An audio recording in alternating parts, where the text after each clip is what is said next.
Lois Lane is Lois Lane. No. We will become an army. Welcome to Comics League Dark. I'm Jared, and today we are celebrating 4 years of Comics League. Old man. 4 years is not old, man, dude. That's not the joke. Come on. And what's up, Tevia? What's up, Hojo? What's up, Daniel? Yep, it's the big 4-0. So wait, 40? You're 40? I knew you were gonna make that joke, but anyway. So in terms of like what's been going on, man, what a year! Because a lot has kind of happened to Comics League in this 4th year. You've launched quite the Super Wonder legacy. Yeah, exactly. And Brit should be in the chat soon because this was the year that we started the Super Wonder show, which opened this show up to more like scrutiny by people on Twitter that don't eat comics, and also a community that has been nothing but welcoming and very like positive, and it means a total lot. I've gotten to interview Comic Story and Comics Explained, so I'm still... Sam Liu became a regular guest. Like... Yeah. Like, what? Yeah, go ahead.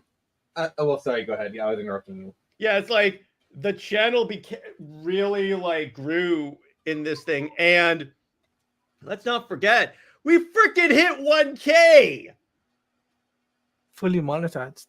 Yeah, like, I'm sorry, that is, and will always, that is one of the biggest achievements I think I can ever like really like say that I am really like blown away with what this channel has grown into, because it started off as like a side part of like UTC back when there was an audio only podcast. I was just doing this so I could do like other pieces of content. Then after I had Wes from Thinking Critical on and the channel like exploded, it's been like up and up and up. And it's one of the greatest like honors and privileges I've ever had running this channel, because when you think about it, this channel has created relationships that like I count all of you guys as like my very close friends. Like obviously every friend group has to have an old man, and that's Nick. Hey. Yeah, there you go. I've got, by the way, I've gotten to Talati and I hang out like practically every week now, reacting to new 52 comics, UTC, and anything really crazy. And then Britt and I go on for 2.5 to 3 hours. See, our longest episode is 3.5. We're trying to hit 4 hours. That's his next mission, guys. That's my next mission. Because if I can hit 4 hours, yay! Thank you, Britt. And Britt's here, so I'll drop her in the chat. I'll drop her intro. He's back.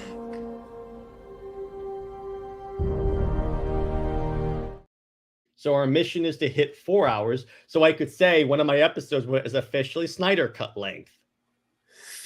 There you go.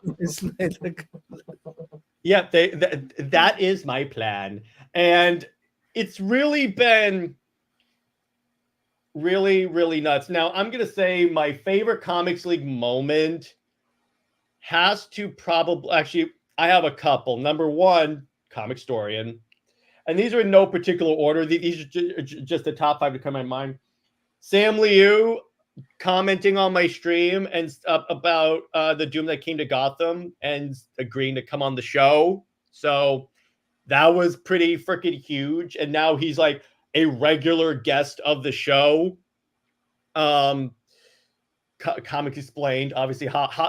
This counts as a Comics League moment, but him showing up randomly to Ladia's chat. It should be that should be my moment. That's gotta be your moment too. It's like we're talking. This was in the Super Wonder stream that he had to do because he lost a bet for Superman and Lois, and then randomly we're like, "Is that who I think it is?" We both were like, wait, what? We're like, is that really Rob? And then as soon as he DMs me on Twitter, I'm like, what the? Yes, William, how you doing? Yes, 4 years, and then we can look forward to 4 more years of you stealing topic ideas from me. So it's all good, dude. It's all good. But really, I also think back to the other favorite memory I think I did was also really I gave you guys 4 shows. Congrats. Yeah, thanks, brother. Thanks, brother. Is actually starting to do all the like watch parties and the fun. Actually, the gaming stream too actually started up and really took off with like playing Wonder Woman games. Happy anniversary! I want to let you know, how was your first honeymoon? LOL. It was nice, Nemo. It was nice. So, Taladia, let's start with you. Let's go with your favorite Comics League moments, and then in the chat, you too. You walking off stream. The time we got you in the intro. Oh yeah, I did do that. Thanks, Perp. Thanks, baby hands. Baby hands. 4 years of preaching Super Wonder to the world, and I will continue to scream from my parapets. Soon we'll be saying absolute Super Wonder. Soon, if they're smart, maybe. Yes, exactly. If they're smart, and so me walking off. Yeah, exactly. It's because you guys said I had to watch that positively review the Halo show. Yes. Well, why would I do that? You just did it anyway. It was for the April Fools. Yeah, it was for the April. There was also April Fool's stream. Nick, what's your favorite Comics League moment from this year? Probably this is a big one. When I got you to positively talk about the best ship ever, Wonder Bat. Oh, and you clip that, and now that's become like a clip on your show. It is the song of our people. Atchison, what's up? Yeah, thanks, dude. Yeah, it's kind of crazy how fast time has gone for 4 years, because it's one of those things where it's thinking back on it, it really seems like yesterday that I started this channel, and it's really, and by the way, Tevia, yeah, I know. I will get revenge on JJheat by making him positively review Dragon Ball Evolution. By the way, almost directed by Zack Snyder. He probably would have done a better job. And Jesse, we'll be talking about Zack Snyder later on in the show. Yeah. But yeah, honestly, here's the thing. All of it, and I want to address Britt because I know she's in the chat. She's not. Hey, Britt, if you want to join the panel, that's fine. DM me, I'll send you a link. But anyway, Ben Barnes, do you play Summer? I don't know what that is, but okay. But my favorite comment was the April Fools. When you brought in, the April Fool streams. Those are fun. Yeah, we're definitely going to keep doing those. But yeah. Which, Jared, do you want to tell people what comic book you're reviewing for your April Fool? I think it's too far in the future right now to start thinking about that. But anyway, do you? Okay, I don't know what that is, but anyway, in terms of like Britt, I just want to bring this up because, again, for those that don't know, Britt has been involved in. Yes, I mean I have Fortnite. I don't play it, but so. Britt has been involved in Comics League since literally the very beginning, since 2020, because, again, what had happened was I was going through Comics League emails one day, and I get this email from someone to tell me about the Super Wonder Discord and all the fans and stuff, and she saw, even back then, I could recognize what a good ship was, even though I wasn't the Lord of Comics yet. And she said, I asked her to send me a link to that. And then she asked us to also do an episode on like fan stories. And I titled it, So Fan Stories Are Better Than DC's Actual Stories. Because a lot of them are. But anyway, so I hop in there and then I see someone identify herself as Britt's username in fan fiction. So I'm like, okay. So I DM say, hey, I love your stuff and all that stuff. So, and then Britt responded. Then we started talking. We talked for like, I think a year or so, but obviously 3 years. But at that point, so I decided. So the way I normally work back then is like if I had a great conversation with someone, even on DMs, I was like, hey, you want to come on the show? Because I was trying to go. No. But and so we started like chatting about DC, and we would rant together. So I figured, oh, okay, I gotta get you on a podcast, because for those of you that don't know, those early UTC episodes where I was like quoting facts and like interviews and stuff, that was information that Britt gave me. She was my secret source. So I said, okay, let's start. Okay, do you want to come on the show? She was like, okay, fine. Okay, sure. So over the course of it took us a year to get the show going. Eventually I was like, okay, let's do a podcast, a regular podcast show. And then she was like, okay, fine. Again, a year goes by. When we finally sit down to do it, I didn't expect it to do the numbers it did. Like episode 1 passed 1K. And I'm like, okay, I think we got something here. So moving on, it's like when I was going through it, it's like, again, because, and Britt, I'm going to give you kudos. You have been involved in this channel, whether or not from a logistical standpoint or to a like content standpoint, for literally the entire existence. And thank you for helping to make Comics League what it is today. And gentlemen, thank you for helping Comics League to grow to where it is, because again, a lot of the feedback I get on the channel is because they really enjoy the 3 to 4 of us when JJheat comes on, or occasionally when Sammy comes on to talk about so can we get to some stuff I can steal, please? William, I'm trying to be emotional here. It's always crazy when we're blessed by our staff. William, we'll be talking about the absolute universe, so don't worry. We will. Be talking. There's plenty of fun stuff we can talk about, but it's really being able to like do this channel now with like a large group of people, and especially Britt, because we'll be doing podcast episodes, and then if I say something or like I say, here's an idea, and it's really sweet, she'll send me like the crying cat gif from Twitter, and that's she's doing it right now. I'm trying to make a pizza, you got me crying. Oh my gosh. But yeah, this has been, and I said this the third year, but this has seriously been the most important and best year of running this channel. So thank you. And Britt, thank you for the crying cat gif right now, because that means I'm productive. But yeah, so it's really, yeah, go ahead. But knowing you for the last 3 years has been a great honor, because like since I joined your community, it's been a crazy wild ride. We've had ups and ups and ups, and we did have one down, but we had ups, mostly ups, right? Mm-hmm. Which was not only do we have Comics Explained, which you said before, but we've also had other guests on the show. We've had Max on the show. We've had numerous content creators on the channel. Remember that? Great content. In fact, over the course of the 3 years, because I knew Nick, I got to have Chuck Dixon and Mike Barron on the channel, and how about that? That is pretty awesome. It's kind of interesting. Yeah, exactly. And William, you were a great guest. I love having you on the rant. Wait, who on the channel? William Powell. Oh, that's cool. Yeah. Sci-Fi Center.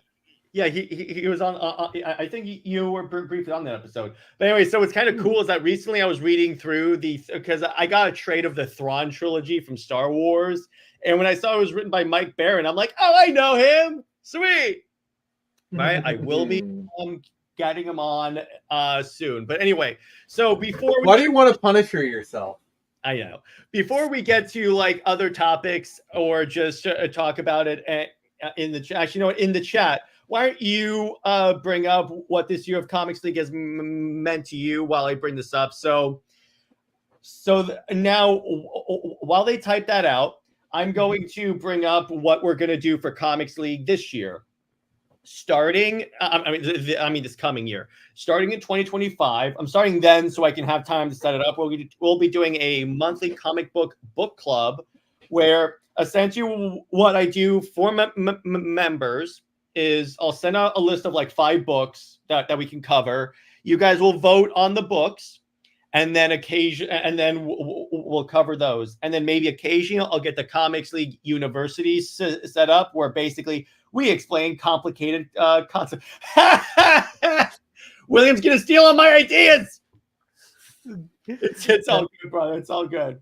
But my favorite weekly show is Super Wonder. Your contribution to DC lore is invaluable. Yeah, because here's the thing.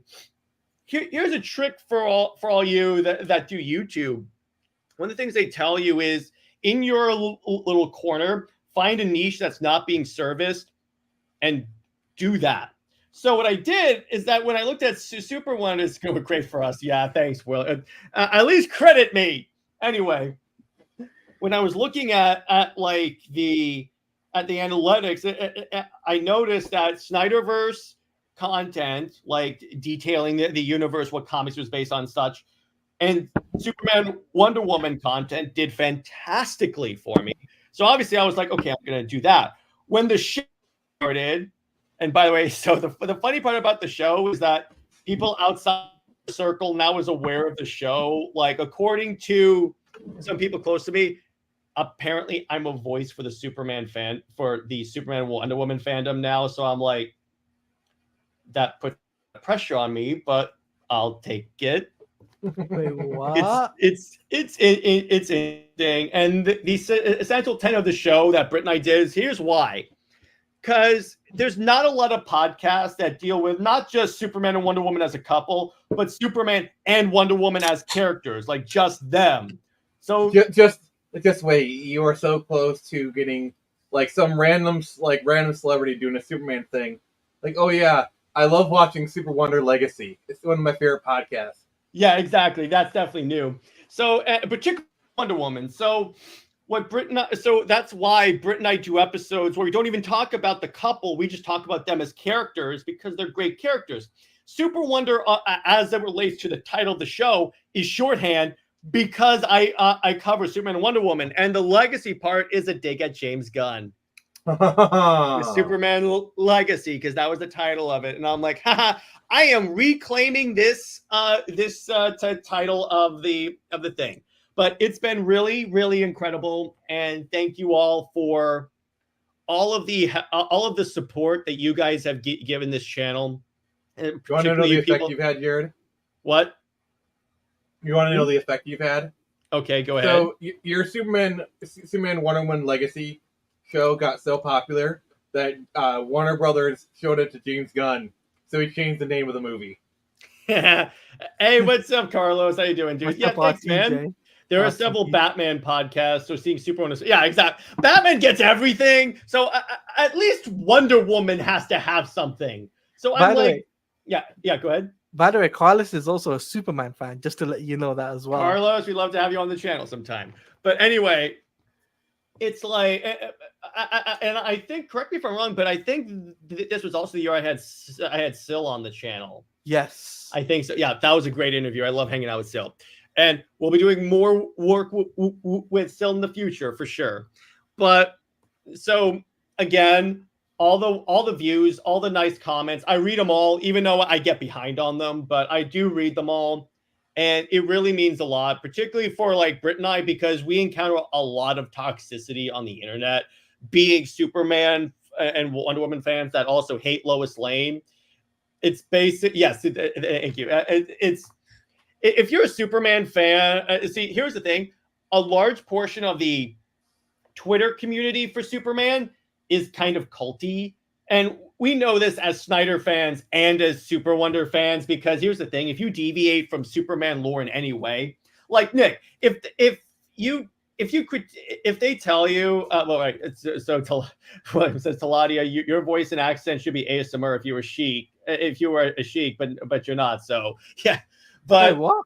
I have no idea. But anyway, in terms of like, it's because if you deviate from Superman, like from the popular Superman opinion in any way, they treat you like you're a pariah. Like Nick, if they were like, if I critique Chris Reeves in any way, then I'm like pitchforks. Yeah, pitchforks. Like, let me put it this way: I like Christopher Reeves for sure.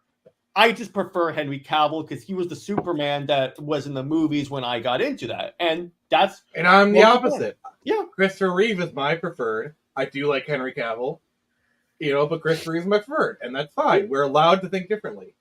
Yeah, and on that, a central tenet of this channel is to have differing opinions on and be able to have nice conversations about it. Because Nick, you and I have done episodes where we you and I have done segments on the show where we debated the Martha scene or the like tornado scene, and we've been fine. It's just because we're approaching this like, first off, it's movies, it's fictional characters, and yes, I'm gonna play the clip. I'm definitely gonna play that clip. Where is it? Where is it? I need to move it higher. Okay, they're talking about fictional characters. Fictional characters. Yes, there you go. And like, we do disagree on certain Snyder stuff. Like you said, tornado, the Martha scene. But that's fine. We agree to disagree and we move on. We're adults here. Yeah, there's no reason to get upset about. I'm not going to play the clip again because I'll get copyright hit. Mm-hmm. But fictional, like Britt and I always say, these aren't real people we're talking about, but people treat it like they are. And before they say, oh, we're just passionate. No, you're not.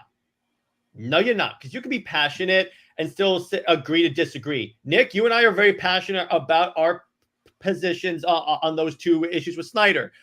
But we're not toxic to each other. That's the difference. If you're sending death threats and Britt has gotten this, the N-word to Britt over DMs because you disagree with her with comic takes by someone, I'm sorry, you're a problem. That's what I was going to say. And luckily, by the way, I would like to give an update. My friend who was forced off of Twitter, he did return. So welcome back, friend. Good. Yeah, so don't let them win. Do not let them win. But so for my point on this long tirade is that I am extremely grateful for this channel and the opportunities that it has afforded me. And so Carlos says, you see, with me, I've loved every iteration of Soups because every actor brought different things to the story of Soups. Dean Cain all the way to Rose. Yeah, exactly. Yeah, every actor has brought some like unique perspective to the role. Every creative has. I mean, you can tolerate all opinions unless you think Lois Lane is actually a good character.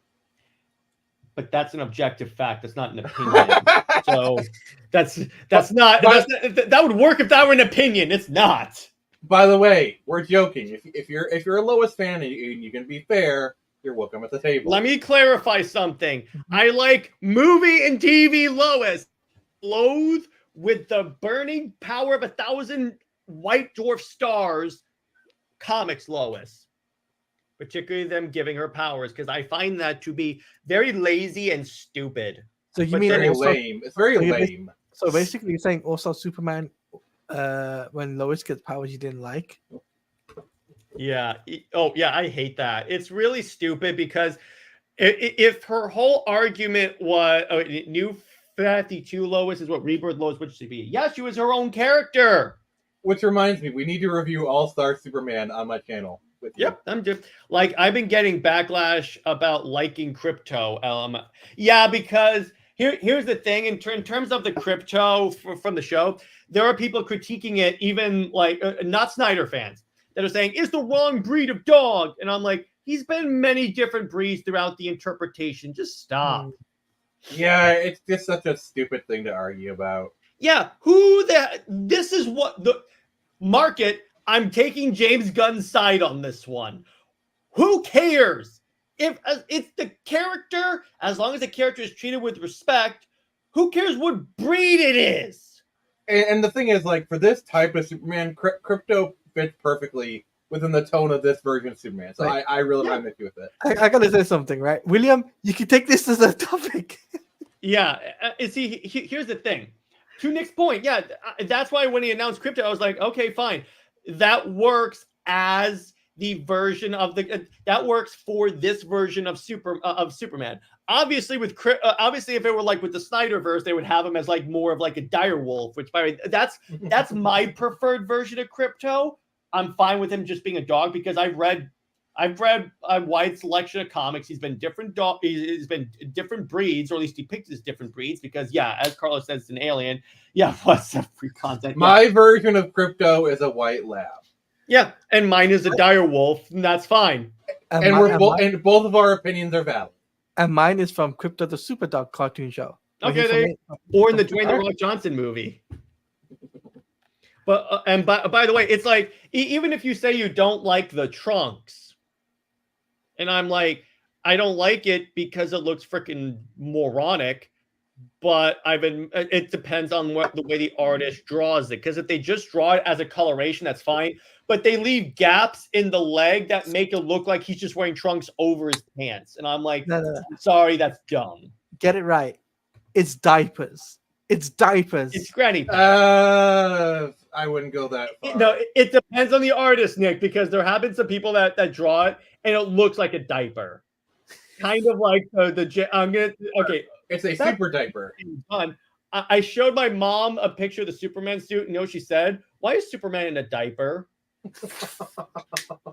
And by the way, she hates the suit because it looks freaking stupid and like thick and it doesn't look like a form-fitting suit. Why does Superman need armor? But anyway, that's my point. I didn't even prompt her at all. I just said, hey, Mom, here's the new Superman suit. And she goes, why is he in a diaper? And I also showed her the Clark Kent hair because they gave him that millennial broccoli hair BS. And even she's like, oh, sweet Jesus. Yeah, that's what we'll call it from now on. Broccoli Clark. Yeah. By the way, so update on the Tom King Wonder Woman run. So Wonder Woman has created Trinity out of clay, and now in the middle of the Sovereign crisis, Tom King has the Wonder Girls doing all the work while Diana stays on Themyscira to raise her daughter. So he basically turned Wonder Woman into a stay-at-home mom. What? I kid you not, Nick. And by the way, so it's kind of funny. Now the solicitation for issue 17 is saying that it's going to be the conclusion of the Sovereign arc. So it's kind of funny. Tom King's Sovereign story keeps getting shorter and shorter and shorter. Hey, what's up, Nix? And shorter and shorter and shorter. And I'm like, yes, eliminate it. Eliminate it. Yeah, LMAO, it's growing on me. I get it. And no, Carlos, that's fine. That's perfectly valid. I don't like the suit. You can like it. No, Totally he's talking about the broccoli hair Clark. And still, same point applies. Because ultimately these are fake characters, so who cares if we disagree? That's it. And why? Because Tom King. That's why. Yeah, this because is why that we had a Muslim stereotype in his comic, or that's supposed to take place after 2003. And I'm like, Jesus, if he were not involved in the James Gunn DCU, he would not be. This would not be tolerated. Mm-hmm. But anyway, by the way, so another update. I've heard that Kraven the Hunter is extremely like bloody and gory. So that could actually be really fun. At the very least, they're doing the what's the word? The rating right. Because remember, one of my critiques of these movies was that Venom is a PG-13 movie, particularly one called Let There Be Carnage. So Jared, what you're saying is it's Kraven time? Too soon. No, you see, Nick, the joke should be, I'm craving me some Kraven. Okay. That's the joke. It only works with Morbin time because it sounds like Morphin time. Yeah. You should know this as the Power Ranger guy. Sure. To take his Power Ranger car away. By the way, before you guys ask, yes, I did manage to pick up a few McFarlane BVS figures. I got the Superman Doomsday 2-pack and the Wonder Woman. I will be picking up the two Batman probably as separate figures, or if I could find a pre-order for the 2-pack, I'll pick that up. I will be getting those because I made a vow. Whenever McFarlane makes Snyderverse figures, I have to pick them up. Jared, I need you to make me a promise. Yes. When you get in the Wonder Woman and Superman figures, next time we go on stream, I need you to bring them out and make them kiss. Okay, I'm fine with that. I'm fine with that. That definitely works. You should make New 52 Superman the figure and the Gal Gadot. I have them in there. Well, if I were going to do the new 52 Superman, why don't you just use the new 52 Wonder Woman? By the way, Tevi is asking about the Absolute Universe. So we got some information on Flash. It's going to follow Teenage Wally West, and it's going to feature the Rogues. Okay, that's interesting. And then Martian Manhunter is getting his own Absolute book. Okay, I'm gonna say this. Go on. Biggest surprise from New York Comic Con. All right. Aquaman is getting a book again. Nice. For those of you that don't know, he hasn't had a book since Kelly Sue DeConnick was on the run and tanked it.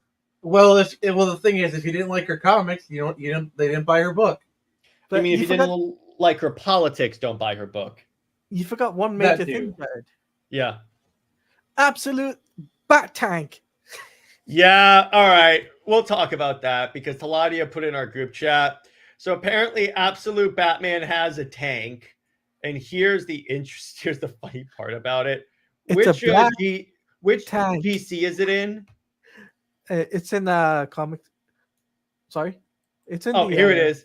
So because this Batman is like involved in construction as his day job, this makes sense. But all right, I'm going to share this. So, allow. Okay. It is literally a bat dump truck. It's a black tank. So, that's actually really cool. I find that actually pretty fitting because the Batman who lifts, of course, would have a giant ass Batmobile. I mean, what's the point of all those push-ups? You can't lift a bloody log. Yes, exactly. Oh, he's even got artillery cannons on it. That's This cool, Batman right? uses guns. This Batman uses guns. Yeah, he shot Alfred in the face with one of them. Yeah. And no, William. No. No, he's gonna a group chat. Let me so my theft can be easier. If you become a member of the channel, I'll add you. But it's hint hint. But so moving on to So now we also got another thing is because it's CLD. I'm gonna talk about this stuff. Absolute Batman 1 came out, and I enjoyed it. I thought it was really fun. Next week is Absolute Wonder Woman, though. So that's the one I'm really excited for because Britt and I need a comfort Wonder Woman book after the travesty that has been Tom King.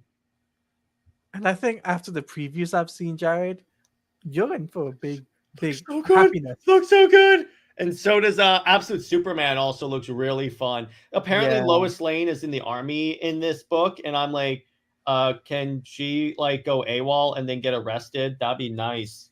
I would really love that. If I were writing DC, at least 3 characters per issue would drop the Lois Lane line. Yes. And Steve Trevor died, but that was last year. But it did. Okay, so Tom King did something really that I don't really like in his run. So as you guys know, if a soldier dies in combat, his family is awarded a folded flag. Yeah, and I think Steve didn't have any immediate family at a candy, but apparently Tom King forgot she existed. And Wonder Woman broke into the house, stole the flag. Now, here's the problem. So first she wants to like drape herself in the flag, and I'm like, okay, Tom King. Then the flag touches the ground. She's lying on the flag, and I'm like, I'm sorry, that flag is never supposed to touch the ground. You know this, dude. And see, here's the problem with this run. It makes Wonder Woman wholly dependent on a dude. And I'm sorry, that doesn't work. That doesn't work for Wonder Woman. Did he watch 1984? Just out of curiosity, because that's what maybe the reason. He said he based his version of Wonder Woman off of the Gal Gadot version, but I'm like, that's an insult to the Gal Gadot version. Yeah. He's probably based it off the 84. That's what he's most likely. Yeah, exactly. King is doing the total opposite of what Wonder Woman is supposed to represent, all because he wants to force Trinity to exist. Yeah, exactly. Also, I was confused about Trinity's birth. Well, they did the Clay origin because Steve Trevor's dead. They had Wonder Woman go, I can't go on without you, Steve Trevor. I'm like, yeah, you can. You weren't in a relationship for months before this run. You've got Superman. Go to Superman. He's your idea. You do have Superman, but here's the thing: he has the old ball and chain still with him, so it's kind of funny. Someone put in there, "Hey, Jared, Steve Trevor's dead. 1 down, 1 to go," and I'm like, "Yes, 1 down, 1 to go." in the mainline continuity. In the mainline continuity. Or you know what? I'll take it if they do the whole absolute Superman Wonder Woman. Then you know what? I'll be like, I'll take this. I'll just support this book. So we also got some really bad news. Do you know who the next creative is for Action Comics? Who? Now, bear in mind, they're doing Action Comics for the longest time has been doing like a rotating creative list where like each creator is like on for like 2 to 3 issues and then they leave. So that's probably what this is. John Ridley. Who's he? So he's his claim to fame is writing 12 Years a Slave, but his thing with DC is okay. Number one, he wrote a story about Superman being SA'd in prison. Okay, I'm done. And he wrote a story called The Other History of the DC Universe, which basically painted the Justice League as racists. Okay, don't put him on that book. Get him off that book. Yeah, and he wrote Jace Fox, which, yeah, exactly. He tried to create Jace Fox, but didn't do anything with him. So I'm like, okay, that's dumb. But again, it's like he'll probably be on for like 2 to 3 issues and then he'll be gone. We did get Jeremy Adams is doing Aquaman, and he's the one that's currently nailing it with Green Lantern. So I'm really happy. Yeah, Cameron, he did that. Yeah, exactly. This is the quality. This is the caliber of writers that DC is hiring right now. All right, look, I have a question for you, Jared. Out of all the currently active comic book writers in the industry right now, who would you want on Aquaman? Who would you put on Jeremy Aquaman? Adams, and he's on Aquaman, so I got my wish. Okay. Because Jeremy Adams nailed it with Green Lantern. You know why? Because he was one of the writers of the Green Lantern animated series. Okay, actually, I got another question for you. So, you know that Jonathan Hickman is an amazing writer. Yes. If you were to put him on a DC title, what would Justice it be? League. That was quick. He's got an answer for everything. Because I've thought of this for a long time, because Hickman is like my favorite Marvel writer, so I've long thought. Because the thing about Hickman is that he does these really long epic runs that are like sprinkled in with like Easter eggs as you move on, and then eventually it all comes culminating together. And I'm interested to see what he would do with the League, because so far his X-Men work is good. His. I have to Okay, clarify can I say that. my pick? Yeah, go ahead. I would put him on Legion of Superheroes. Of course. But come on, you know John Hickman would write a great Legion of Superheroes run. Yeah, is there a current Legion book? I don't think so. Which makes me sad. See, here's the thing. Probably because the Legion are great characters, but they don't sell well. They used to sell well. Used to doesn't work and nowadays. That's like saying Lois Lane used to sell in a series called Superman's Girlfriend, Lois Lane. The thing is, almost every comic book, especially ones that used to be popular, are just one good writing team away from being popular. Because remember, but it's not a guarantee. But it's not a guarantee that Hickman will be that like boost. By the way, real quick, I have to play this.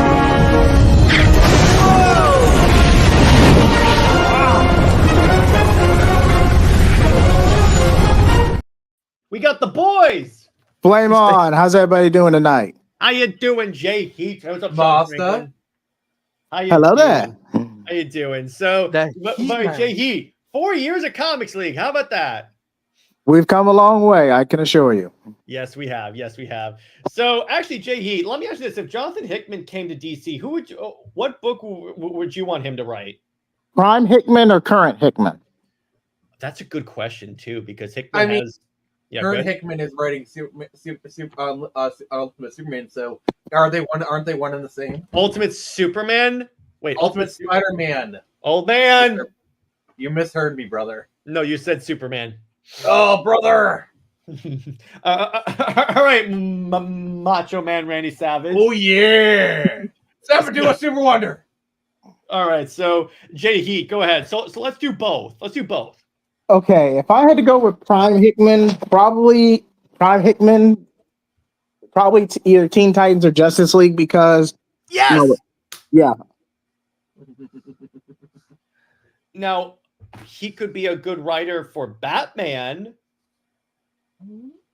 Possibly. Or here's a great idea. I'm sure he'd do a better run on Wonder Woman. Ha! Sorry, I buffered for a second, but yeah, major improvement. Tom King's Wonder Woman run. I'm just gonna say it is hot garbage. There is no salvaging this comic. JJheat, did you notice that issue 17 first off has Wonder Woman being a stay-at-home mom, and what's kind of funny is No, man, the solicitations just came out today, man. Don't spoil. I'm gonna say this. It says that issue 17 is the end of the Sovereign battle. So Wait, wasn't they originally promoting 20 issues? This was supposed to be it keeps getting smaller and smaller and smaller. So, I think it's Jared, because of the DC Studios. So Jared, you know the end of this arc, Wonder Woman is going to become a sovereign citizen. Oh God, that would be. Oh, Barry, Sean Franklin says, "I love the Fantastic Four movie 2004. Me too. That's a fantastic movie. I think we reviewed it at one point. very underrated. Now the sequel, not so much. No, the Also- sequel's pretty good. A little quick addition. So Higgins, Jonathan Higgins, the guy who wrote the good Parker books. I think he would write an You excellent. mean Kyle Higgins? Frick off. Kyle Higgins. I think Teen you. Titans. Yeah, I think you would do a great Teen Titans run. Yeah, because it's basically Power Rangers, except no one morphs or morbs in this case. I mean, Jaime Reyes. I mean, have you seen Justice League versus Teen Titans? That's pretty much Power Rangers / like Sailor Moon. And then Boda Mayo was watching that movie and was like, "Hold my beer. Hello, Goblin Queen." I love the edit I did for that. Oh yeah, Tavia asked JJheat, what's your favorite Comics League moment? Okay, definitely trolling when we were covering the Mandalorian. I snuck in a Wonder Bat at the very end of the outro. That is Oh yeah. Yes. And then you saw like my face just go. May the force be with you. Wonder Bat. Yeah. Now, what's your favorite Comics League memory from this year? Okay. From this year, there's so many. Thank you. I'm glad it was entertaining. Was it him walking off? Was it him? Was it having Cylon? I would have to say it was having Sil, if I'm being honest. That was fun. That was really fun. I will have him on again, by the way. So, yeah, so that's our favorite Comics League moments. But in terms of so let's talk about this. James Gunn has proved me right. Wait, what? So, James Gunn recently commented that not everything that was announced for the DCU is going to be released. Okay. Actually, hang on. Let me verify this, James, because I saw the article. I want to be clear on this. James Gunn, DCU, not everything released. Because I want to make sure that... I'm sorry. I feel like this is going to be brought up in the comments if I don't say it now. Say what you will about Titans, but at least they had an accurate crypto. Okay, this is what he said. He said, just to clarify, I said everything we originally announced was still in development, not that it's still coming. That all depends on the scripts. We'll never put a half-assed script into production just because it's produced. He only said that because people got on his ass. But really, what I think is going on, WB came to him and said, okay, you need to get us the good characters that people show up in the movie theaters for first. Then you can do that. So that's why we're getting like Superman is like the first movie. Okay, I understand that. Then you get Supergirl, which that's still tangentially attached to Superman, so still that could work. And Green Lantern. But trying to force the Justice League International Superman Legacy, I just feel like it's tacked on. I mean, I'll probably say that till the day it releases, but still. See, my thing was everyone got so mad at Snyder for he's going too fast. Why is the Justice League showing up in BVS? And then in the first Superman movie, you have a full on Justice League. This is what I don't like about the discourse. Okay, you criticize Snyder for something, and then you praise James Gunn for it. That really just ticks me off. And then when I call them out, they'll go, well, that's just because Snyder was in a universe where the superheroes were just coming out. And in this one, the superheroes already exist. Yeah, but you said but the argument back then, I love the revisionist history for those It's arguments. moving 'Cause- the goalposts. They're moving the goalposts. yeah, exactly. Because what the argument was back then, by how about them? Yes, I got the Superman Doomsday 2-pack and the Wonder Woman. So anyway, the way it was back then is like they're like, we have to see movies for every Justice League member because that's how Marvel did, and that's how we got to like really care about those characters. And I'm like, Marvel is not DC. Though I would argue, if Snyder had done it that way, we would still have the Snyderverse today. Yeah, that's true. But again, not all his fault. But Studio agreed, mandate is a agreed. factor. I think we can all agree on that. yeah, Yes, exactly. yes, agreed. Yeah, but if the studio had been patient and not been Warner Brothers, yeah, the Snyderverse would have been done, as a matter of fact, right now, and we would have been like, okay, next universe, let's do this. But I picked up the whole set. Of course, you did. Gonna go back and pick up the gold label Batman. Should chase down the Flash. But send me a link if you find the gold label Batman 2-pack because I want that. Anyway, so it's just. He says they're not all in development. What I really wish is that because he just threw stuff at the wall, and according to Britt, and I trust her, she has sources, and they tell her that a lot of this is just throwing stuff at the wall and seeing what sticks, and not necessarily what works for a universe. That's why you get like Swamp Thing, Booster Gold, the Authority. I mean, Swamp Thing is a good character, though. He's cool. And the show was good. I'm not gonna bash that show. I feel like the best way to interpret this is just my personal opinion, so please take this with a grain of salt. Mm-hmm. But I feel like right now we need to prioritize Warner Brother and the DCU getting good graces and commercial hits, and then stretching out to like Swamp Thing, Creature Commandos. Now, Justice League International being tacked on to Superman Legacy, we could argue that's forced till we're blue in the face. There's no refuting that. Yeah, But exactly. By the way, oh yeah, go ahead. I just feel like we need to prioritize these scripts being good, a good theatrical experience, and these movies selling and being good. That's what Warner Brothers needs to prioritize more than anything, at least in my opinion. What I would have done, actually, this may be a bad idea, but we'll just try this. I wouldn't announce anything. I wouldn't announce anything short of Superman. Let Superman come out and say that, have all the stuff in there and say, okay, you know what? Here's Superman. If it does well, then you have so many projects in development. Then you can announce that all the rest. Just say we have other stuff. We're not going to announce it until we see how Superman goes. Because that way, if it comes out, you can adjust. What do you want to say, Taladia? I was going to say, I would only Taladia announce... than me. Mm-hmm. I was going to say, I would only announce 2 projects. Okay. What would be those 2? For movie-wise, right? Superman and Supergirl. That's it. Okay, that's fair. Of the 2, those ones like seem like they would fit, so that actually works really well. What do you want to say, Nick?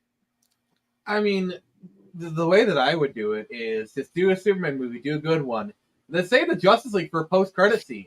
Like he does his thing, and then the post-credit scene is he goes and meets the Justice League. And he's either the actors or you just have their shadows, recognizable silhouettes. Mm-hmm. And like, hey, so there's a group of people here who want to talk to you. Yeah, exactly. That wouldn't work in the real world. Yeah, I know it probably wouldn't. That was just an idea I was spitballing, but that works in fanboy spaces, but nowhere money is leveraged and spent. Yeah, okay. That was just an idea I was throwing out. By the way, Cameron says hot take. DC should not follow the MCU formula where they put out individual movies. Really, we should just have a Trinity movies, maybe a Flash and Aquaman, and then Justice League. I disagree. That's kind of what BVS was. I kind of see where you're coming from, Cameron. Let me cook right quick. I kind of see where you're coming from because phase 1 leading up to the first Avengers movie, you had Iron Man, Incredible Hulk, for better or for worse, Captain America vs. Avenger, and Thor. The only ones who actively didn't get a film prior to Avengers were Black Widow and Hawkeye of the original 6. And that's because they actively played a role in Avengers itself. Well, the thing is, Hawkeye appeared in Thor. He got basically a cameo. And then Black Widow was a supporting character in Iron Man 2. Like, he actually got a full-on introduction. That is in true. Iron Man 2. The other thing, the part where Nick has a good, not Nick, where Cameron has a good point, because when you look at like the Justice League, because here's why Marvel had to do the single movies, because Marvel was stuck with their more B to D list characters to work with. DC hasn't had that scenario. They had access to, in my mind at least, the most iconic characters ever. Like everyone for the most part knows who Aquaman is, or the Flash. It's particularly the Flash with that show, and Batman, Superman, Wonder Woman, obviously. Cyborg, maybe you could have done a movie, but I would argue you don't necessarily have to, because ZSJL is pretty much a Cyborg movie. So there you go. Yeah, because the thing is, the thing you got to realize about the Avengers is it's basically a reintroduction of the Hulk. Because remember, he got recasted. So basically, the way that Avengers treated Hulk is the same way that Justice League is a Cyborg movie. Okay, that is Cyborg's coming out movie. And so I would argue you don't need a Cyborg movie, but I think you need to do a Superman, you need to do a Batman, a Wonder Woman, do the Trinity, and then probably an Aquaman as well, and then have maybe Flash something be there, because you need these characters, because you need people to get attached to these characters. Well, it depends on whether or not you're going with the New 52 aspect or not. It really does. Here's the other thing. It just depends on how good like the team up movie is, because you don't necessarily. I'm against the whole. You need like 6 team up movies, 6 previous movies before you can do a Justice League movie. If it's done right, you can for the most part do what they did with the DCAU. Granted, it's messy. I would have still had Man of Steel, Batman, and then Batman versus Superman. But still, you don't necessarily need, and then maybe Wonder Woman, and then I think at that point you can skip to Justice League, have the bare minimum information for Aquaman, because people will show up for Batman, Superman, and Wonder Woman, and then there you go, you're good to go. Jared, to clarify, are you referring to the world's finest 2-parter, the DCAU, or the movies? In terms of what? I'm sorry. You said DCAU earlier, because I was like, is he referring to that world's finest 2-parter that got turned into a movie? Yes, you said DCAU. I'll timestamp it. Okay. See, so my arguments are coming from a mindset of it's the early to mid 2010s, and we're doing Snyder. That's the context in which I'm arguing. Mm-hmm. Like, I feel like we should have gotten a Batman, get to know this Batman before BVS, another Superman movie, and then probably an Aquaman movie. Like, you can have Flash and Cyborg be introduced, like teased, but at least introduced. Mm-hmm. You can. In other words, you don't necessarily have to do like because again, what Marvel did is because they needed to set up all these characters. That brings an interesting question: do we need origin movies for the original 7? Superman and Batman, I don't think so. Wonder Woman, maybe. The others, yes, you do. Yeah. Like it's just like Spider-Man. It's Batman. Like everyone knows the origins of these characters. It's like I remember this meme. It's like a tweet by Uncle Ben. Wait, Jerry, just the private chat. Yes, I did. Okay. Please stop Spider-Man. What the frick? JJheat, you're echoing JJheat. Please stop rebooting Spider-Man. I'm tired of getting shot. Yeah, exactly. So it's like with Batman. It's like with the Batman. They skip over the origin. So like a lot, like I think Superman still needs an origin. But yeah, some characters you don't. Wonder Woman, I could go back and forth on. Flash, Aquaman, and Cyborg, yes. Nowadays, I'm not so like. Now I don't think so, because the DCEU at least gave so people are aware Aquaman exists as a character. Granted, they're probably not going to do the same version of the character in the DCU, but people are aware of the Aquaman character. I'm just saying this now. Jason Momoa was a better choice for Lobo. I'm just saying. And I'm going to say this now. He's not going to be recasted because it will create too much confusion. He can pull it off, though. I'm just saying. I'm just putting that out there. I'm not arguing that. Wait. So do you mean he's going to stay as Aquaman? Well, no, they're going to recast Aquaman. Because casting him as Lobo will cause too much confusion. But you said oh, you mean they're just not going to use Jason Momoa at all? Yeah. Because No, I doubt that. I No, really too much doubt star that. power. Too much star power. Remember, okay. his first movie was like one of the highest DC EU movies. Well, if they want to use him as Aquaman, I don't think that's a good idea. But I can see that working somehow. But casting him as Lobo will, in my opinion, will create too much confusion. Yeah, Superman can have an origin in the opening credit. It's not needed. He's the most exact. That's why I say Superman does not, because at this point we get the general concept of Superman.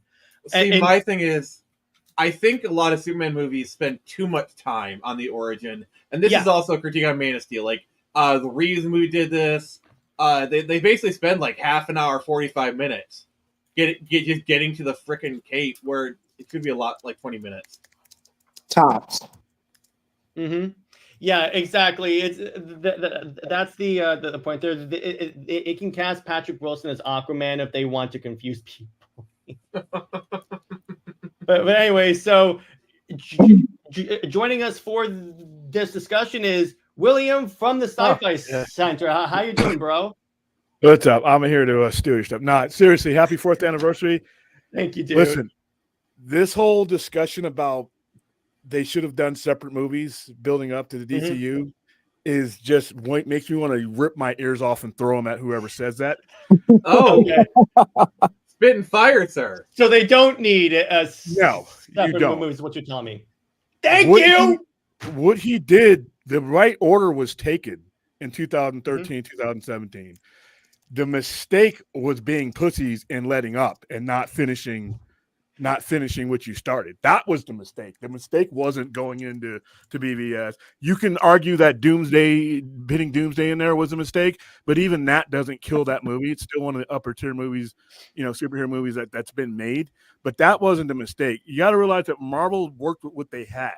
Marvel worked with what they had, and if you look at what Marvel did, they basically all they did is do Avengers #1. You mixed them, switched out some characters. You didn't have Black Widow, certain characters like that. But for the most part, the characters that are introduced in 2008 are pretty much introduced in the order that they are in Avengers #1. Then you have the Hulk. Then your first villain is Loki. That's what they did. Once they decided that was where they were going to start their story, they consistently told their story and didn't blink, regardless of the box office results. The mistake, I don't need a bunch of single movies. Yeah. You take a picture. You take that Bat logo. If I took this comic or anything with a red S out there, anywhere out on this strip in Las Vegas, they would have never had to pick up a comic in their life. They're going to know and are already have connected with those characters.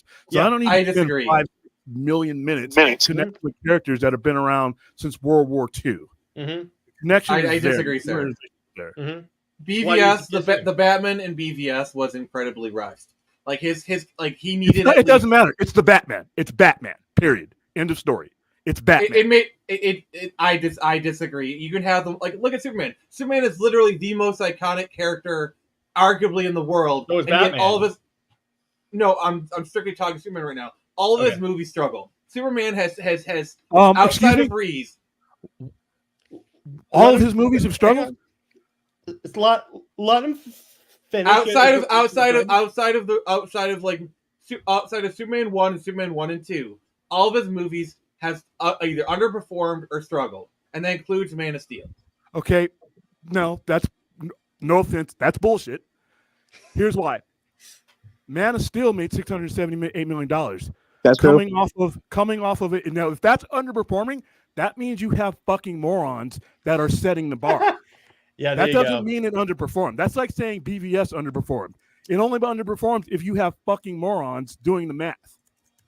You go from $678 million to $871 million. That's a promotion. When your company is being ran right, that's a promotion. All right. Yeah, the problem with BVS was it was butchered. They had the wrong cut there. And also, the general audience didn't know that though. The general $870 million is a success unless you. Do you remember how much BVS was lampooned? Every YouTuber was like, "Let's rewrite BVS." No, Nick, it doesn't matter. It still made $800 million. Matt beats fanboys every day. If That is true. math doesn't beat fanboys, then you're running your company wrong. And guess what? All the people who made those decisions got chased away from the company and drove the company from a $73 billion overall studio to where the pimple popper dude can buy it. So you're giving me logic based on bullshit from people, not you personally, based on bullshit from people who got chased away from those very judgments and decisions. Look, So- I like Snyder just about the Red Team, but they're not perfect movies. These are not. No. These are But think not about Snyder. No one said golden they're celluloid. You're talking about the method that they used to start their universe was not wrong. The connections were already there. The problem is you had standard and expectations by fucking morons that's what PG. torpedoed the thing. I think the place you had Batman at the beginning of VVS, it felt rushed. Okay, and Rushed for who? you're doing the end of Batman's career as his first appearance. Okay, Rushed we had for no who? context. Fanboys like you and me, the 3%ers, that's not math. The Because we general are not public used- was fine. One at a time, please, guys. The general do you see the reaction the general public gives these movies? Like, No, I you're not talking about the general public. You're talking about you mentioned the general public. 871 is not us. We don't make up. Us screaming at each other on YouTube is not the majority of people. That's not how you get $871 million. It still could have been a lot better if it And that's was fine. done better. You can agree on that. And that but, is my argument. but here's the thing. It doesn't necessarily mean that they needed to like set all that up, because it's still Batman. People showed up for it. It still made regardless of the perfection or flawedness of the film, it still made close to $1 billion. What do you want to say, JJheat? And I kind of definitely see in the middle, I see both where William and Nick are coming from. Yes, in terms of being genuine fans, hardcore, actually invested with these characters, statistically speaking, not even from a business standpoint, pure logic, pure math, we're a minority in terms of business and consumer consensus. That is an objective truth. I mean, we can agree on that. Yeah. But even so, BVS made roughly 800 million when all was said and done. Before inflation, $1 billion. Commercially speaking, What do you think found that? commercially speaking, that is a win. Yes, momentum played a factor, consensus, YouTube, all that word of mouth played a factor. That is true. I am not refuting that, Nick. However, even I have to agree with you on this, that there were some high expectations. Even you have to admit there were some high expectations. Okay, this is a new universe. They're trying to play catch up with Marvel. Not everything's going to be exactly 1-to-1. We can't really expect a perfect adaptation right off the page.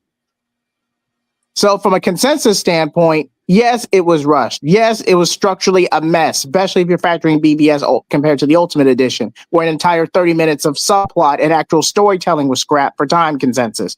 We could argue that until we're blue in the face, but at the end of the day, it still doesn't change the fact that Warner Brother pressed the panic button, desperately tried to rebrand, trying to copy Marvel's whole freaking flow, word for word, bar for bar, and the whole thing imploded within the span of 5 years. I think we can all agree on that. Yep. Yeah.